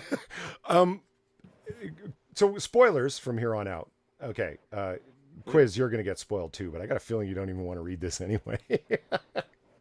Not if it's gonna ruin the X-Men. Well, okay, so it's a 50-50. Yeah, it is. Like, I mean, if you're really attached to the characters, maybe any change would be like bad or maybe interesting change. Who knows, right? It's 50-50, like Jack said. The idea that's presented in this comic, it's entirely based around Moira McTaggart. That it's written that she is in fact a mutant and has been the whole time. What? Yes. Yeah, which poses a lot of problems for continuity. Yes. Because when she died 20 years ago, Jean Grey and Professor X were reading her last thoughts because she couldn't talk. So the two most powerful psychics on the planet couldn't read her mind. To know about her previous lives. Yeah, to know about like the fact that she is a mutant and she has all these abilities and all these vast, But shockingly voluminous memories. yeah. Well, but in this comic, in number 2 here, they do explain that she has the ability to block it because when Mystique and Destiny are hunting for her, they can't see her. She's a mutant who doesn't appear to be a mutant. And Yeah. she has to allow, and it's the same power that allows her to do that. She has to deliberately allow Xavier to read her mind at that one point. So they kind of dealt with that. But I hear you still. It's like, but it's kind of a cop out at the same time. I hear you. I know what you But mean. if But they're gonna fix continuity, I'm okay with it. it's kind of like Quiz. It's really not that bad of a story. But again, like Jack says, it depends on where they go because there are indications that this might not be what we think it is. You know what I mean? Like doubtful that it's all a dream. No, not really. But it. So it might be all a lifetime. yeah. So the idea is that her mutant power is not resurrection. What's the word? Reincarnation. Whenever That's she what they're calling it. whenever she dies, she is born back in time to another mother. No, it's the same mother. She relives the exact same life over and over again. Right, it would be, wouldn't it? Yeah. But she possesses all of her memories, even in the womb, from previous lifetimes. Yeah. And she tries something different each time because every life she has ends up somewhere, except for her first life. Her first life was pretty idyllic. It's her living out in the country and everything's wonderful and she has a husband and a family and it turns out to be a very large family, and then she dies. She lives a normal life, but then because she's a mutant, she's reborn and she's like, what the hell? Her second life doesn't go, and then her third and her fourth, and that is what issue number 2 is just telling all of her lives, what she did in her 5th life, her 7th life, her etc. And they end up terribly for the mutants. Mutant kind is the Quiz, it's probably better than anyone, is always trying to avoid the nightmarish futures of the Sentinels everywhere, mutants dead, or that's subjugation. Yeah, that's what that ending, that result is what she's trying to avoid many times. Mutants turning into brutal overseers or thus getting overthrown themselves, etc., etc. So she approaches, in one life she has a relationship with Charles Xavier where she just knows him as a friend and she can't stand him. She thinks he's an arrogant prick. In the next life, she actually decides to push that away and let's see if I really get to know this guy, and ends up falling in love with him and marries him. In the next life, and so on and so on and so on. It's an interesting take. I gotta say, it's I would argue, and I'm curious what Jack thinks about this, considering what a complex story they're trying to tell in a floppy, it works inside of this floppy. It's amazing they could tell 9-10 lifetimes inside of one floppy. Well, they're summed up really well, but not all of them are in there. Well, they skip over a lot of them, yes. But that's what I mean. Somebody who's supposedly in their 10th reincarnation, and they managed to all fit it inside of a floppy. Yeah, but I thought it was handled well, but there's clues that they're intentionally leaving things out. Yeah. And there's like an entire lifetime that's not accounted for in this story. I see. Now, what I thought they were going to do is, you don't remember me from your 4th life, do you? Like, those sort of things, reveals, different things like that. Here's the encounter that she has with Destiny, and Destiny fills her in that why is it that she's running out of reincarnated lives? I think there's just a finite number that she can do. I think that's the impression I got, is she's only going to have 10, maybe 11 lives, is what Destiny said. Yeah. So maybe it's just a finite number of them, because if she's killed before she hits puberty or whatever, right. So I'm assuming they'll kill her at some point, or it's just a finite amount. So she can only quantum leap so many times, then Sam Beckett has to go home. Sam Beckett never went home. Didn't you see the final episode? Yeah, no. But, or did he? Dun, dun, dun. Well, the scroll text at the end of the episode said he didn't go home. Maybe he wrote that as a lie to hide the truth. Okay. So, Quiz, yeah, that, mutant powers generally only come at the same time as puberty, right? Yes. That is the same with her. If she gets killed before her mutant powers manifest, if she dies before then it's not reincarnation. That's her running out of lives. I forget how that works into it. But the point is, Jack and I are sitting here debating over it and talking over it. That's more interest than an America Chavez issue would generate. That's why I was okay with it. It held me when I was reading it. I'm like, okay, all right. I don't know how the fuck this relates to the first issue, though. No, this should have been the first issue of the miniseries. Hell yes. That's exactly what I thought in reading it. Why wasn't this the first issue? I don't get it. And so the idea of like, Quiz, she's in her 10th lifetime. That's why it's House of X. No, it's House of 10. Moira McTaggart's 10th life. So I've got a question then. When she goes back and she has, predetermined knowledge of her lifetime, for every lifetime that she's led, isn't that fucking with the space-time continuum? Hate facts. They're trying to fix continuity. I really think they are just like going with the premise and looking the other way to the flaws in it, just to sort out all the overly complicated continuity of the X-Men of the last 20 years. Oh, okay. Cool. Can she realize the future in which Civil War happened, and then just kind of subtly manipulate the events so that never happened?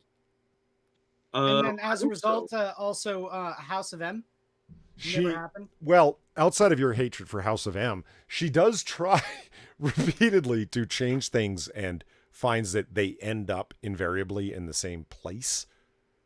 And okay, I'm not gonna like that. That's a common idea in sort of time travel, and this is a version of time travel for her through reincarnation, right? The inescapable destiny. That it's like you can live it over and over again, and no matter what you do, you end up in the same place. The issue ends in an interesting way. I thought it did anyway. She sits down to talk to Charles Xavier and says, opens her mind to him, I'm going to allow you to do something that I didn't before. I'm going to let you read my mind to know that I'm a reincarnated mutant and etc. And that I've had all these lifetimes and I know how all of these possibilities end because I lived them. So, well, and it's like this time she decided to try something different. And I'm like, what's possibly going to be different than what she tried before? I mean, no. I will buy this in hardback if her final reincarnation is stopped because you see a giant coat hanger going up by the baby. God damn it, Jack. You thought I was going to be all serious. Shit. No, I'm with you. I mean, the possibility of sorting out the X-Men and putting them back on track as interesting, well-written characters would be amazing. Here's the part, by the way. It's like, here's Destiny talking to her, and there's Mystique, right? And they've killed all of like her. One of the things is that, okay, Moira McTaggart, of course, becomes comes up with the process of suppressing the X gene. She's the developer of it. So it's like, is it a cure or is it like a, suppression of Homo superior and so forth? They show up, Mystique and Destiny, and kill all of her lab associates before they can come up with the drug. Or the process, the means of suppressing it. And here's Destiny's words. It's interesting. I can't see her at all. I can see the world bending around her, the eddies of change rippling out. But she is just an absence, a hole where there shouldn't be one. That's why they can't, she's out of time. She's this weird anomaly, right? And it would take not just a powerful telepath, but someone that can be extremely telepathic and see outside of time to even notice that she's a mutant at all. She's just blank even to Destiny. She's just not even there. So it's like, yeah, that's kind of, but it begs, to me, that introduces, it solves a problem like the quiz brought up, like how come an Omega level mutant on Xavier's level couldn't read her mind and realize this? But it's like, okay, why didn't Xavier ever ask her, so hey, why are you blank when I can read everyone else's mind? Yeah. See, that's the problem, is there's a couple flaws. I'm willing to overlook those if they're going to make the X-Men heroic again, instead of constantly being these pseudo-insurgent types. I'm totally willing to overlook something on that level. Like, meaning, hey, listen, they addressed this problem of mind reading. Maybe they'll talk about it further. It's like, no, it's not a problem for me to present my current lifetime to a telepath. Oh, okay. Well, I'll say this: I will be an avid X-Men reader again, right? If by the penultimate conclusion of all of this, they kill the Scarlet Witch or maim her in such a way that she can't do no more mutants. Make the X-Men heroic again, and put them back in Westchester, headed by Charles Xavier. Or, yeah, Westchester. You might get one of those. Maybe. I don't know. The first issue made it look like the X-Men are going to be like separatist villains again. But that could be all a clever ruse. I don't know. See, the only person that should be a separatist villain is Magneto and his Brotherhood. Yeah. Period. But It's entirely out of character for the X-Men to do that. The Well, X-Men are the characters that become heroic in spite of the fact that there are people that are afraid and hate them. Yeah, but they've been doing that for the past 20 years, off and on, making them these almost separatist characters. They've been doing that since Morrison's run on them. They're not that heroic anymore. Because in the 2000s, they ruined the X-Men. Yeah. Oh, I'm not disagreeing with you. They've been ruining the X-Men for the past 20 years. And they did that, a lot of that seemingly on purpose because they didn't own the film rights. Yeah. And now they have to undo all that because their sales are in the toilet. I mean, I read a couple of those Age of X-Men books, and I reviewed one, and I had nothing else to say on it because they were just so bad. Yeah. There was how many ways can you say that this is unreadable? Jesus, Quiz. I mean, like, there's definitely dark moments in this. I mean, dying like this is what a life poorly lived gets you. Pyro. Yes, mother? Burn her. And slowly, so she doesn't forget how dying like this feels.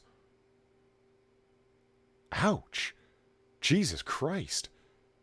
Yeah, but this also would explain how they're resurrecting a lot of the dead X-Men, is that she changed the cycle of events. So certain things are no longer X-Men canon, like the last several years. Because they've kind of alluded that the last, 10 years are missing years, or, they're not talking about them anymore. Yeah. No, if they wanted to actually give a date for that, it should be back at 1994 for the reset.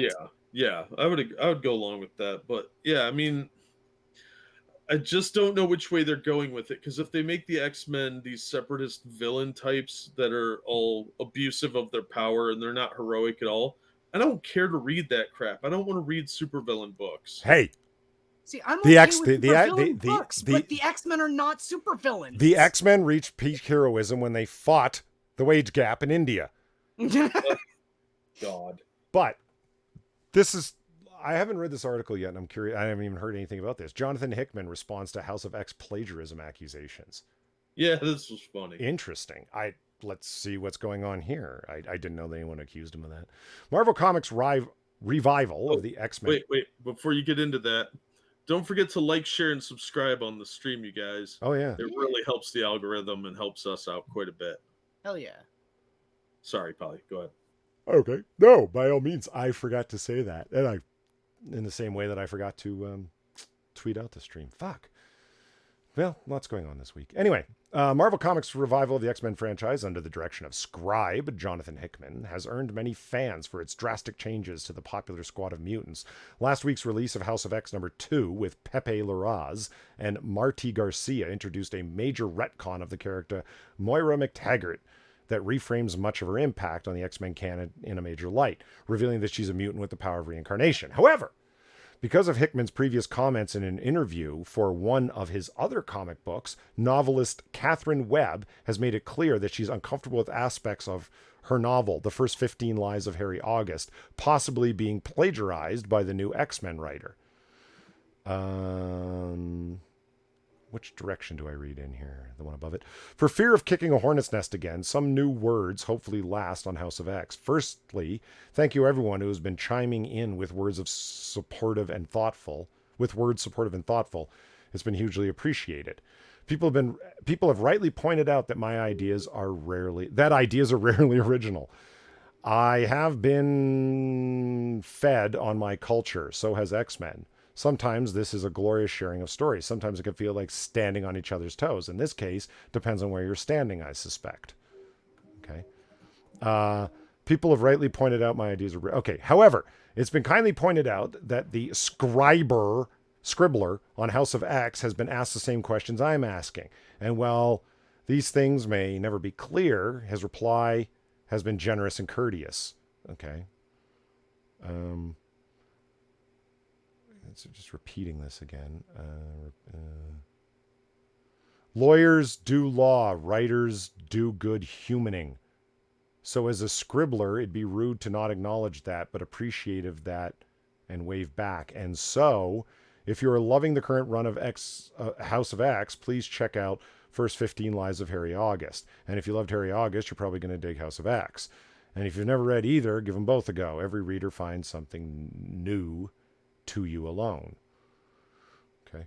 Webb, who published a novel under the pen name Claire North, pointed out the similarities between the Moira-centric issue of House of X. He even pointed out Hickman's praise of her novel, prompting many of her fans to accuse Hickman of plagiarizing Webb's work. It should also be noted that Webb has since supported the work. Much like in House of X 2, the title character in the first 15 Lives of Harry August lives his life and then is reincarnated, attaining all the memories and knowledge he's gained in his previous experiences. And after Hickman comments about praising a book, it seems like a smoking gun.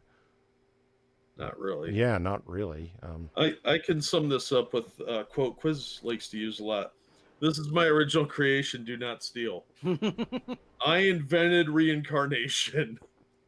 I came up with the idea for the book when I was on vacation at the beach with the family. I was reading a book on economics. I mean, it wasn't worth reading. It was my serious book. If I remember correctly, I think, blah, blah, blah. Fuck, anyway. Jesus, look how... Does anyone care? I don't care. Look at all this text. Fuck No. you. Yeah.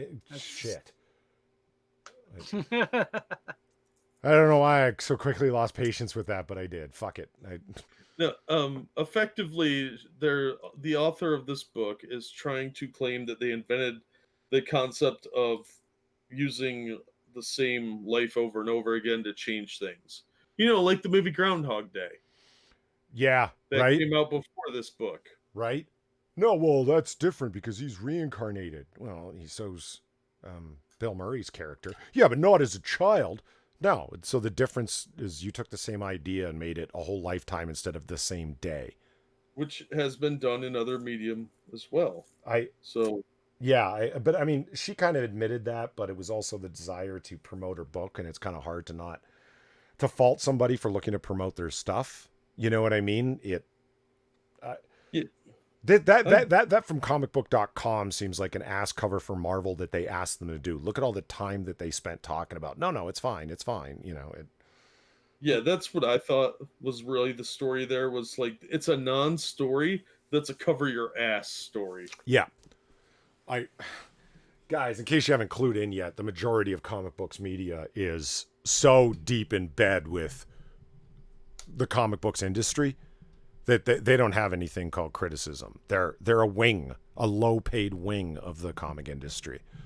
It's a bunch of fucking orbiting pricks. Anyway. So what do we want to do? Oh yeah, so Disney's about to collapse. I don't know. Let's peruse this story very quickly, shall we? They're in debt. Yeah, they're in debt. Disneyland Star Wars flops. Now employees are getting hours cut. Source. I love that. The force is not strong at Disneyland. Oh, you're so cringy, Fox Business. Oh, God. The new Star Wars Galaxy's Edge land made its debut to the public in May of 2019. Blah, blah, blah. Wait. The important thing to note is that this is not in a shill site. This is actual, like, mainstream media talking about this. Because yeah, absolutely, because it relates to Walt Disney's lowering stock, which Yeah. is, and for those of you who don't know, there were stories that were flying around, would have been last year, that Disney, because they're a publicly traded company, they release quarterly earnings reports to its shareholders, and they are collectively red, and the only thing that was in the black was their theme parks. And this is a theme park that's in the red. Yeah, Ooh. they've been raising their prices at the theme parks. Yeah, because they know that they're doing well. So it's like, where are we getting money? Well, from this place. Cool, charge them more. Well, you know those flat penny things? You put a penny in and it stretches out and puts an imprint on it. You know what I'm talking about? The souvenir things. No, I actually don't. Okay, so you put a penny in this machine and crank the handle, and it flattens the penny out and imprints an image onto the machine of like a ride or something like that. They've been doing these for years all over the place, different So they made vacation spots. They made machines to help you commit a federaal crime. Okay. Yes. All right. But you paid like 50 cents and 1 penny to do this. Oh. Well, now, this is the fun part. Now it's $1, but the penny is included in the cost. So they raised it 49 cents. And I think they said there's 29 of these stations around the park. Wow. So yeah, I mean, they're motherfuckers ain't showing up. As a result, the company has been forced to cut hours.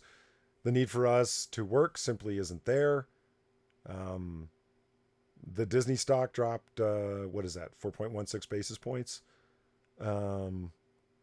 Employees are now working under 40 hours a week. Our hours have been cut as low as 30, 35 hours some weeks, even though we have both worked for the park for years.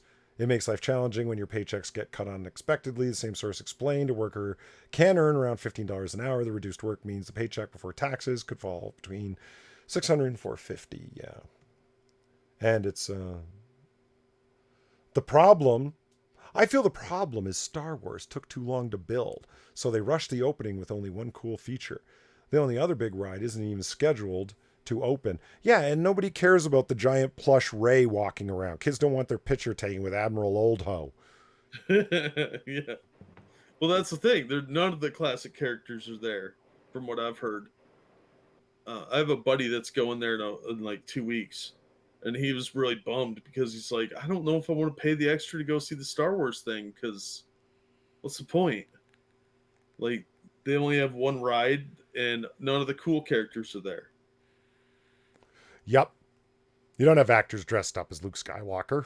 Where are you going to find a bitter old man? He'll just be some old dude drinking blue milk out of a titty.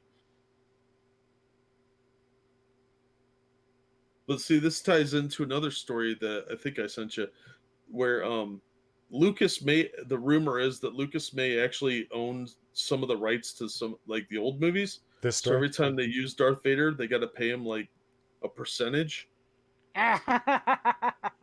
So that's why they're pushing the new characters so much, because then they don't have to pay him the like 10 cents or whatever every time. There you go.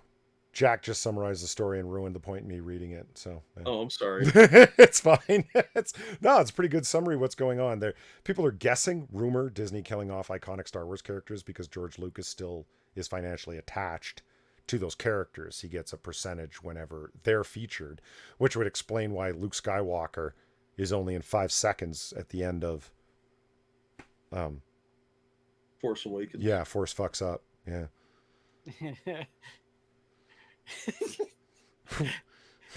Is it, every time they use Darth Vader, George Lucas's greed goiter in gorgeous. Is that what's in that giant bag underneath that chin right there? It's I guess. He's got $1 billion sitting in that thing. that's a great picture that they used right there. It's like he's like, yeah, I do get money. Yeah, who knows how it breaks down? I guess I don't know why, but like when I'm like, well, can't you guys read the contracts? Aren't the contracts available? No, I guess they're not. I think a lot of that was like kept on the secret side. Yeah, So there it is. I mean, it's a believable rumor. It would explain a lot.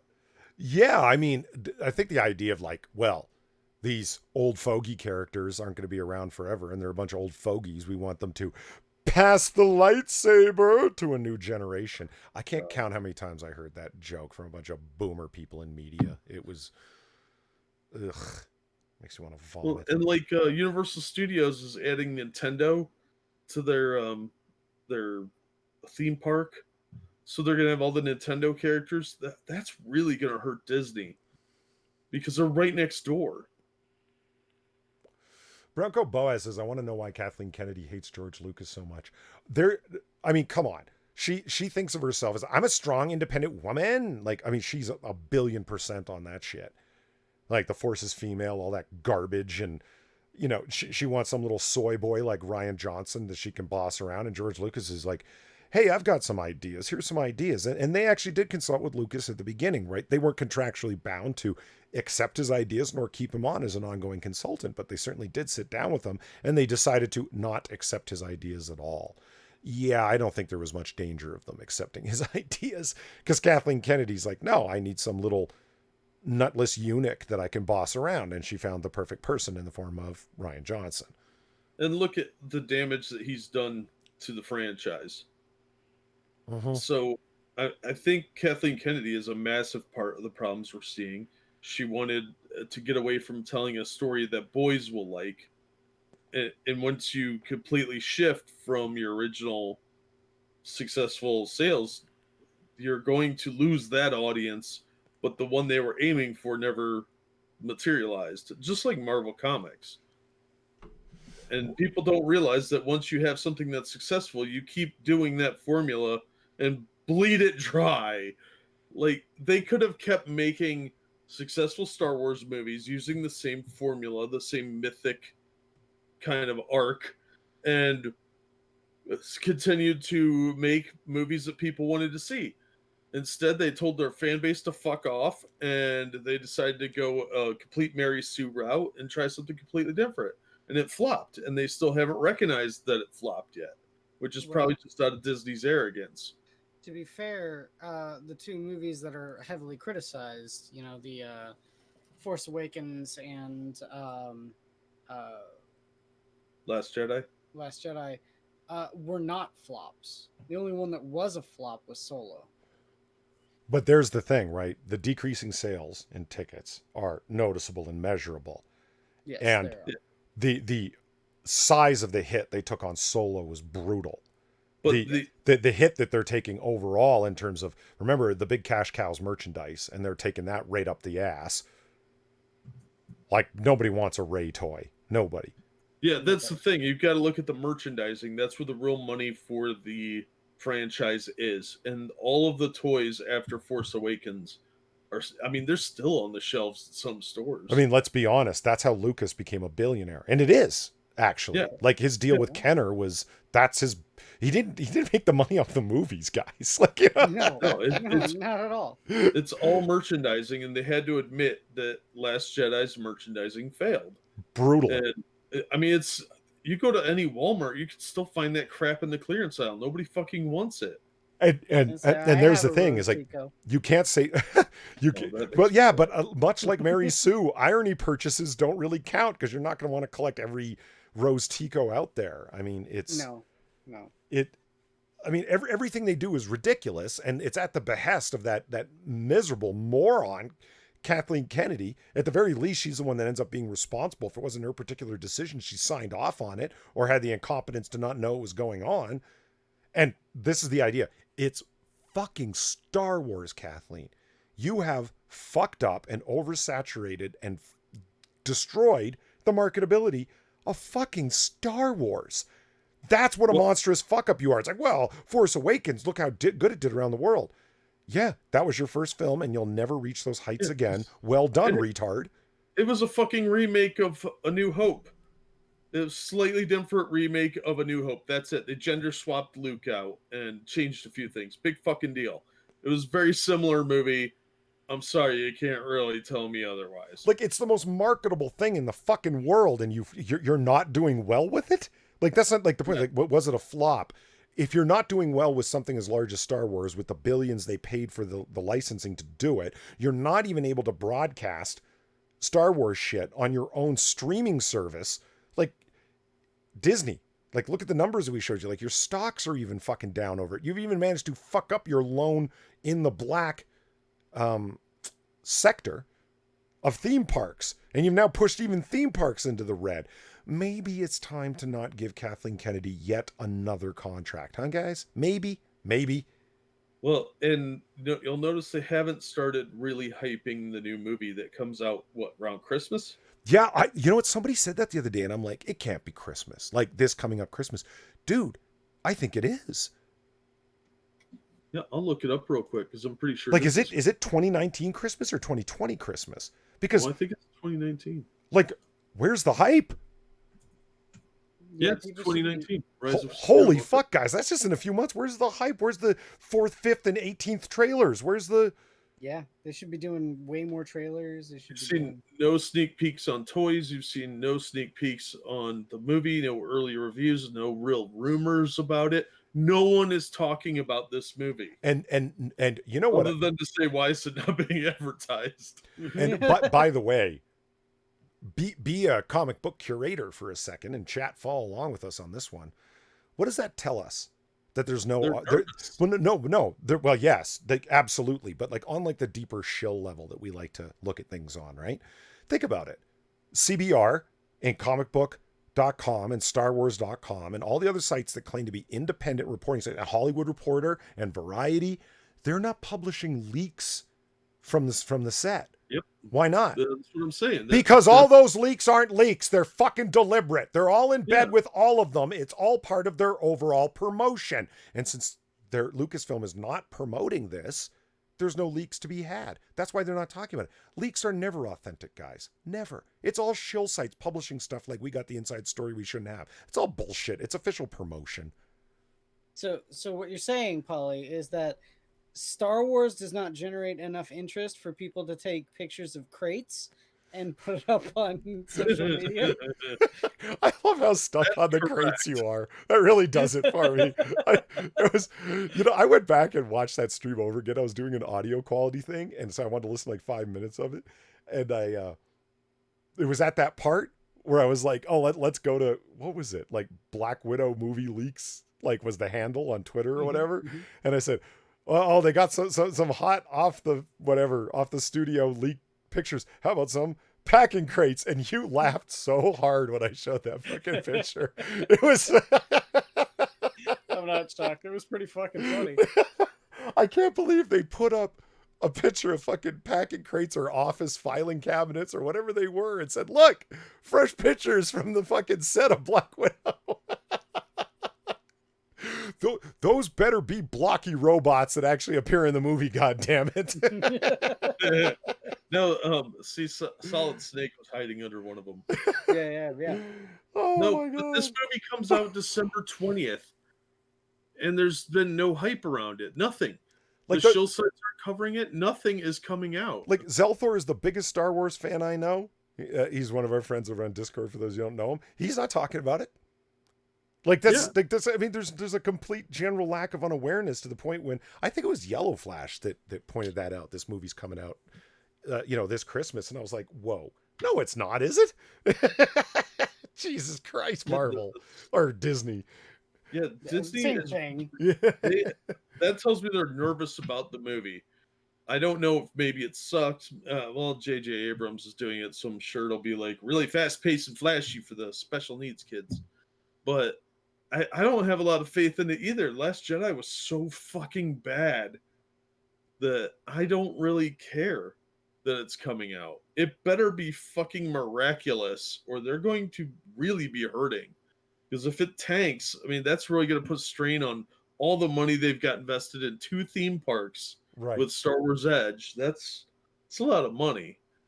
Yeah, it is. I'd like to know how much they spent building the fake Millennium Falcon and all that shit. Well, when's that big bill due? They've got, $80 billion coming due soon? 88. 88 88 billion coming soon. Yeah, with a B. Yeah, Disney, for those you With don't a know, has B? a I thought it was with an M. no, I don't shit. I thought it was 88 million. Well, somebody No. somebody fact check that. I'm pretty sure. How do you even run up an $88 billion debt now that I'm thinking about it? I don't know. Buying Star Wars. No, it was only like, didn't they only pay like 1.2 billion for it? I No, think they it was paid him buying 4 billion. Fox. Only Yeah, it was listen to what I just said. Fox. Only 1.2 billion. No, it was from them buying Fox. Yeah. Oh, okay. Well, who knows? Maybe the monies haven't come in from all of their Fox ownership. Well, I think they really thought that they could bank on this money from owning Star Wars and theme parks and all the toys they were going to sell. They were counting their chickens before they hatched. Sure. And They thought they had the golden goose and it was gonna lay on nothing but gold for them, and then it turned out to just be spraying shit all over their house, ruining the only thing that makes them solvent. yeah. Well, you buy enough stuff trying to expand too quickly, it's the death of a lot of businesses. Oh, did you And guys hear that Loot Crate has gone Chapter 11 bankrupt? Yeah, I thought I sent you a story on that. Did you? I did. Oh, I didn't see No, it. Loot Crate? Really? Yeah. Like it's That's funny. considering that like you're putting, $8 worth of merchandise into a box and selling it for 50. I don't know how you guys went bankrupt. $8. The box probably cost more than all the trash inside. Yeah. Yeah. I mean, it's all promotional crap. Everybody knows that, right? Like stuff that the Yeah. company puts out as part of their promotional budget. It's even worse than that. It's all the knick-knack shit GameStop puts out. Yeah. And nobody Yeah. buys it. It's like half the store for GameStop doesn't have games in it. Yeah. Oh, I was floored when I went in there once. And don't get me started on GameStop, man. They've forever lost my business. Fuck GameStop. I don't want to say too much, but yeah, GameStop's a pretty horrible company. I'm not impressed with anything they do, and they're not getting a penny out of me. I haven't been in one in like 6 years. Mm. So I've heard the toy stuff's gotten a lot worse. Oh, dude, like I said, half the store is nothing but toys. It's ridiculous. In a video game store, that's supposed to be all you sell. Okay, there. Look at that. All right. While we were having this conversation, I rearranged the screen here so we could actually do displays of the books of comics because it's pitch time, gentlemen. Woo! I'm gonna wrap this motherfucker up with some good comics. I mean, God forbid. Yeah. So, Jack, can you share your screen or not, or yes? Or maybe. No? Give me 1 second to pull up the images. Okay. For some reason, the image thing is slow as fuck. Let me I can just cancel the display for a second here while I fuck around and make sure my hentai isn't showing. You want to see my hentai? No, I don't. I have lots. God, no. Yeah, you probably don't want to look at that. You were already linking Twice videos on Twitter earlier. Hey, So, you judged Twice. They did nothing wrong. Those beautiful ladies have never done anything wrong. They are magical, adorable creatures of K-pop. They are. They were. Yeah. They were being shamelessly used by some monstrous fuck. Anyway, we ready, Polly? I don't know. I Hold don't on. know either. I'm just hold on. My external hard drive is thinking. Oh. Is it thinking about Twice? Because they're beautiful. They likey, and me likey as well. Okay, there. I thought I spoiled the my issue. Okay, hold on. And so I will go over here now. Least professional otter on the internet. Trademark ranting monkey. And there. Sweet. Holy shit. Polly's making it work. Nice. Yeah. I am pitching Ragnarok, The Breaking of Helheim. Story and art by Walter Simonson. Colors by Laura Martin. Letters by John Workman. Edited by Scott Dunbier. If you're not familiar, this is the follow-up to the Ragnarok miniseries Simonson did a few years ago with the gods of our.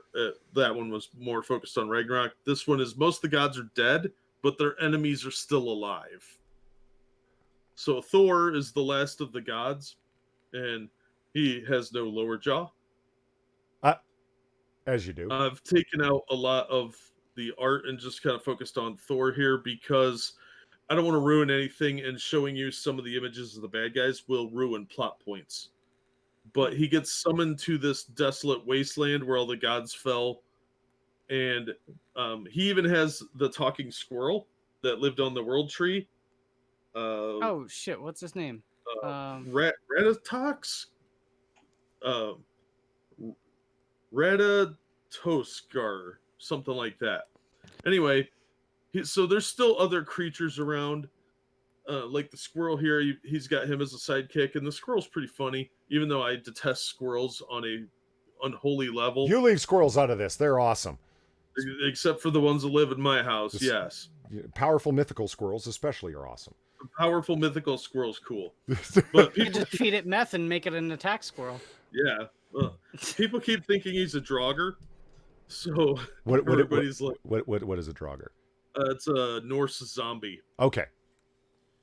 So he does get attacked for that. There are some misunderstandings. Real quick, I'm curious. I don't mean to interrupt, but no, you're fine. Is inside the myth like Thor is jawless? Is that a thing?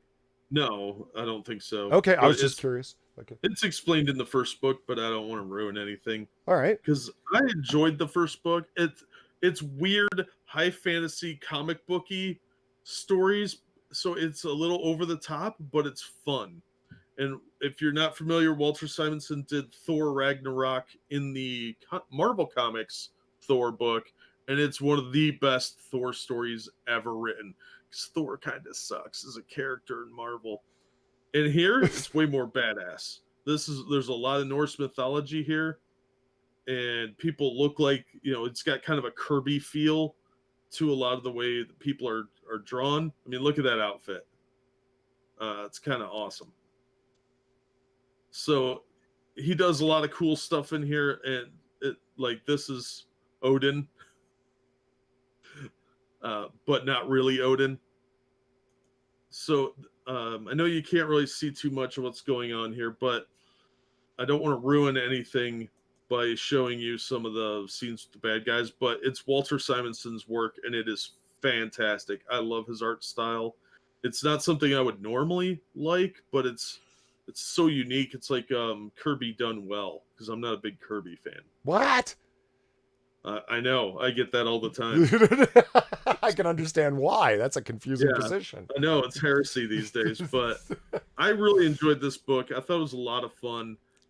A lot of the gods look almost like Celestials from Marvel. Right. And there's a lot of Kirby influence in this book, but it's with Walter Simonson kind of making Kirby's work a little less boxy and a little more like rounded edges and a little softer in a lot of respects. So I would definitely recommend this if you have any interest in Norse mythology, or you just want something that's well written, because I thought this was a fun adventure. Yeah, I want to read this. I want to see Norse mythology outside of a Marvel context. Fuck yeah, I do. I don't know much about Norse mythology. I'm down for it. I mean, and you just gotta love that. It's like, yeah, Marvel, you don't own Norse mythology, or Greek, or Egyptian. It's like, hey Disney, did you know, like, The Little Mermaid, that you didn't write that? Are you aware that other people can do The Little Mermaid too? Did you know that? Because you don't own it? Yeah, Studio Ghibli does, and they do it way better. And Ponyo was a much better movie. Or, lest we forget, 90% of everything that Disney does, they don't actually fucking own. No, why hire a writer when you can just use a grim fairy tale? Yeah, just rip off a classic fairy tale and then convince everybody, yeah, we made this. Sure you did. You made this? Yes. I made this. Yeah. This is my original creation. Do not steal. All right then. Quiz, you want to go or should I go? Sure, I can go. No, all right then. My pitch today is story and layout art by Dan Jurgens. Finished art Kevin Nolan. Lettering Bill Oakley. Color guides Greg Wright. Color separations Android Images. Special thanks to John Nyberg. He brought the cookies. Huh? What? Yeah, he brought the cookies. Yeah. My pitch is going to be over here. Superman Aliens. Okay. Classic. Yes.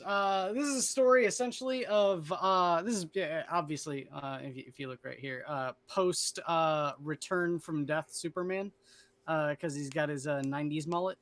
But it's essentially the story of while Clark and Lois are at LexCorp because of some satellite that was being unveiled.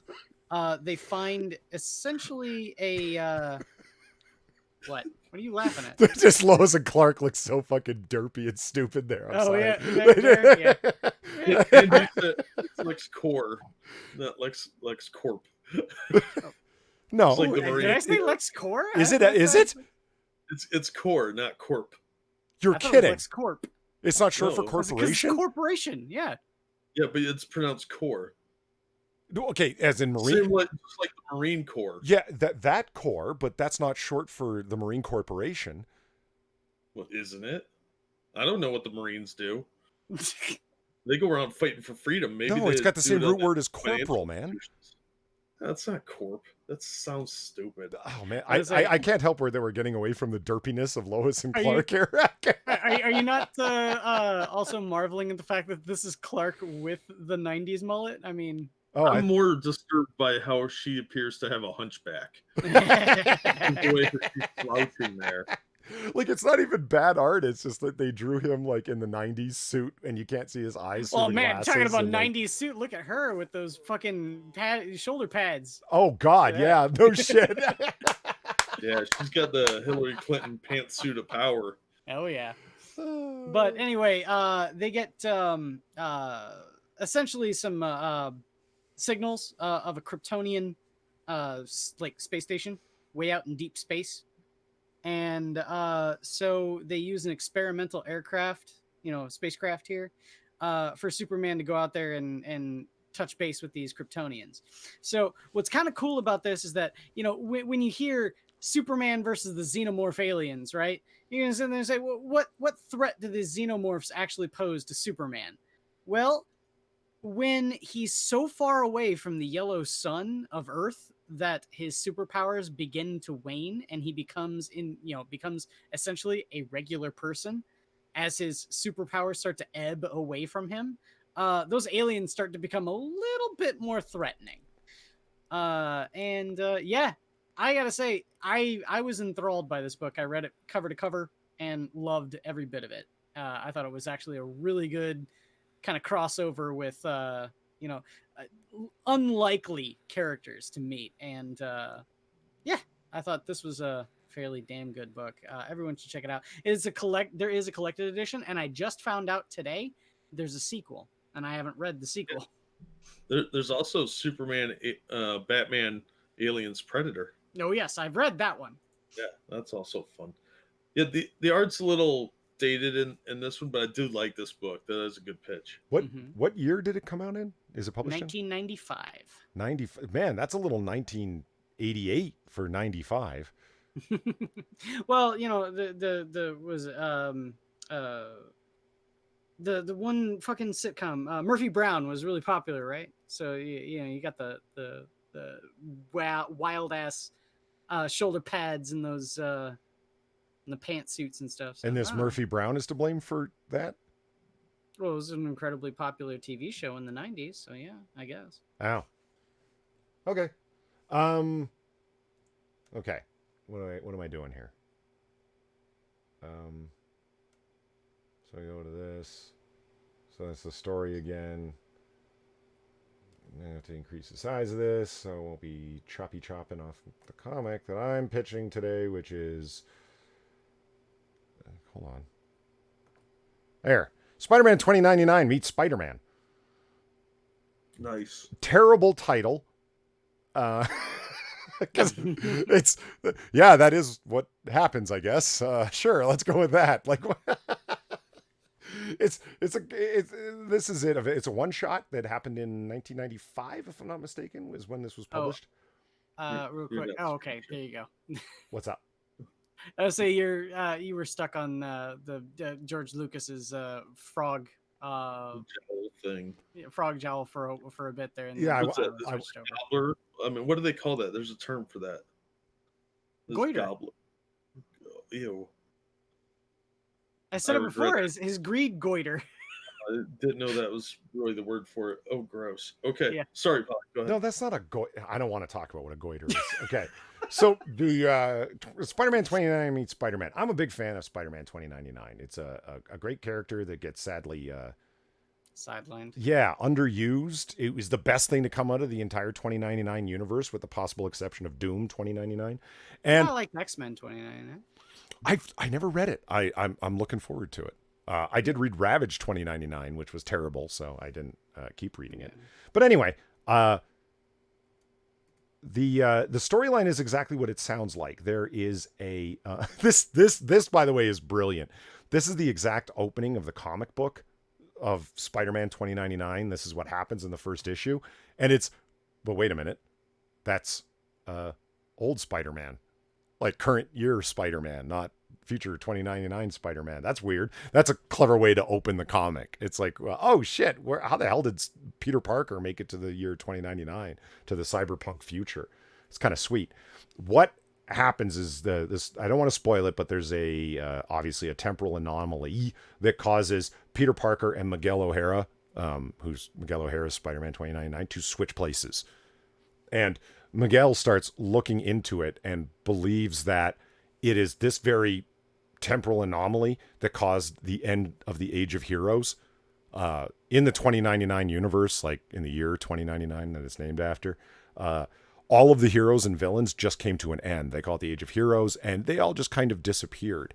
Miguel O'Hara looked into it and found out they all did literally just disappear. So what the fuck happened to them? Well, it was a way of writing the story with what happened to all the superpowered people and the mutants and everything in the year 2099, because there's not a lot of them around, like barely any. This story kind of touches on what happened to them. It's just great to see Spidey, like Peter Parker, in the future and not knowing anything about it and having to be this fish out of water character. And it's even better when Miguel O'Hara wakes up in bed with Mary Jane. You're shocked. You're in my bed and you're shocked. Where's Peter? What have you done with him? And he's like, oh, lady, I don't even know. I got to get going. And he just runs outside. And of course, sees that he's in the past. And this is not the skyline of Nuevo York. My God, where Miguel O'Hara lives. See, what's funny about that is it being called Nuevo York, like not New York in the future. And it being as diverse and progressive as it is. That was way back in the 90s when people weren't doing it to make a point of something. So somehow it gets a pass in my mind because it's not done with this incredible heavy-handedness. It's just done in passing as like, I don't know, how are we going to make it the future? What do we call it? Nuevo York. Yeah, okay, let's go with that. Like, They couldn't use Well, yeah, because City. Neo Tokyo has already been taken. And Mega City 1 was taken too. Yeah. Well, considering that it wasn't a mega city, nor was it in Japan, neither of those things would have made sense. It could have been in Japan if things had gone differently back in the 40s. Yeah, yeah. Just saying. I am a huge fan of Rick Leonardi's art, and that's who drew this. It feels when reading it like, dude, did you get like a lower page rate for this, or were you in a rush, or because it all just looks extremely rushed. I still love his art because it generally looks like his style, but it's so quickly done. There's like a lack of detail and stuff, but Yeah, his character models are a little off model, but his backgrounds are still amazing. Yeah, well, that's a guy who actually cared about backgrounds.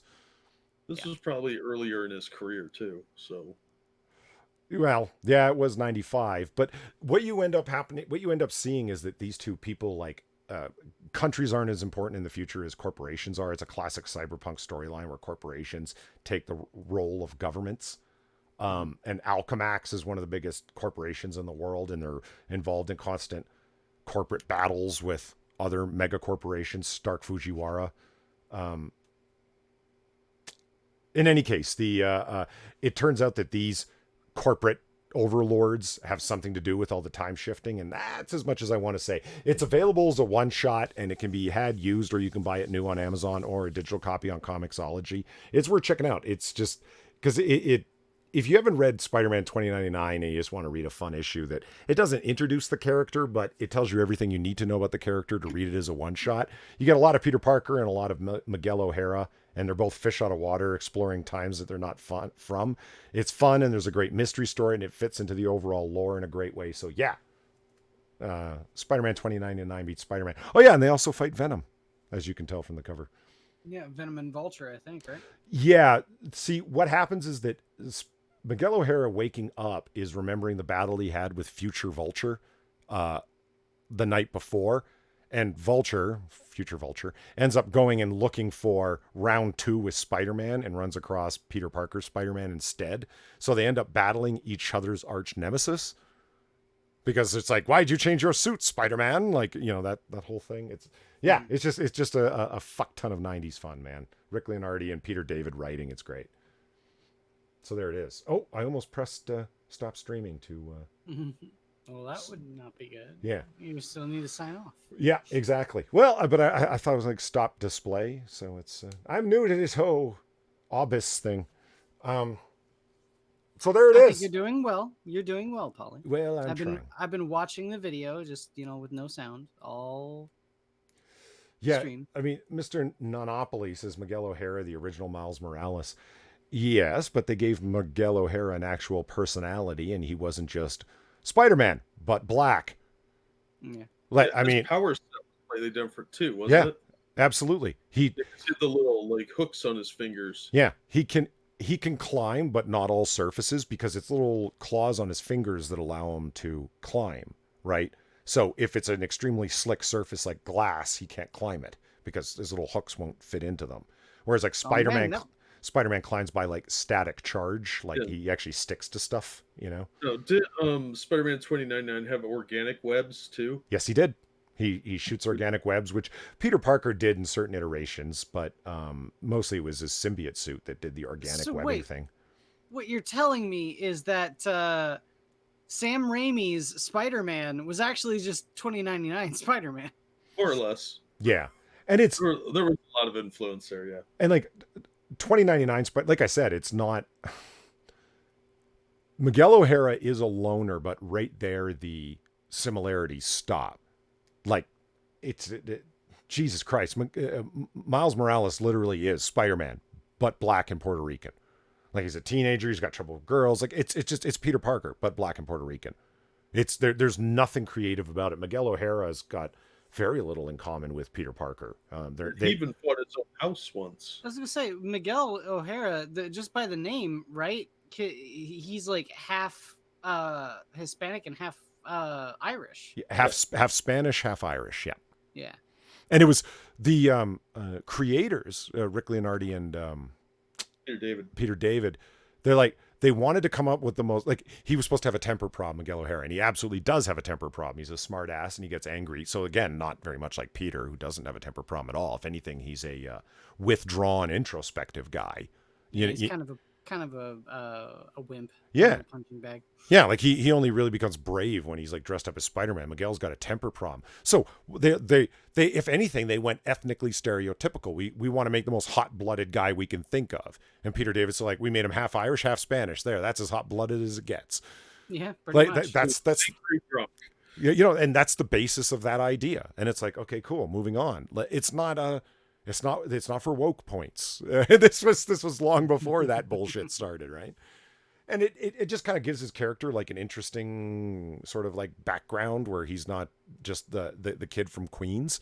He's also a cop, right? No, he's a geneticist. Oh, okay.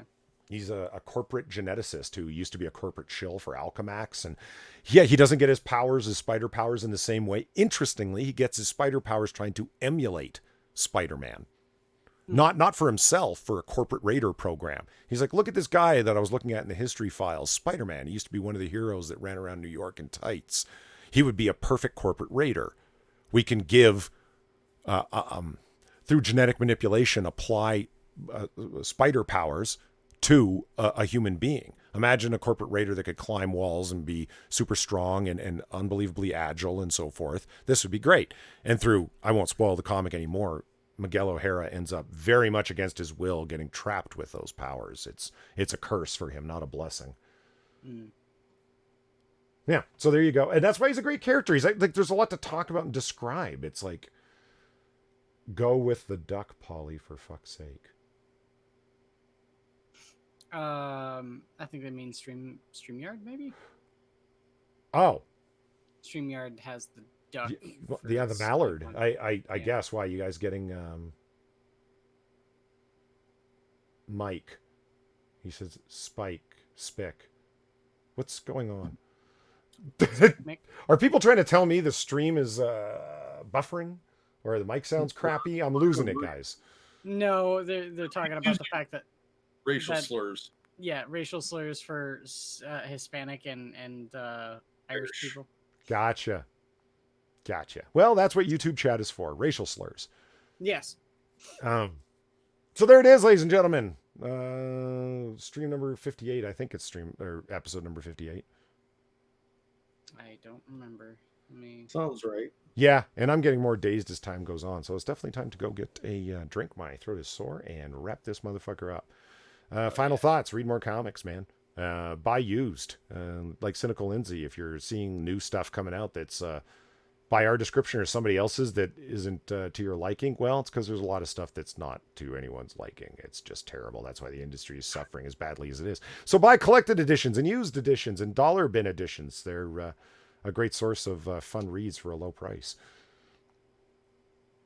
Gentlemen?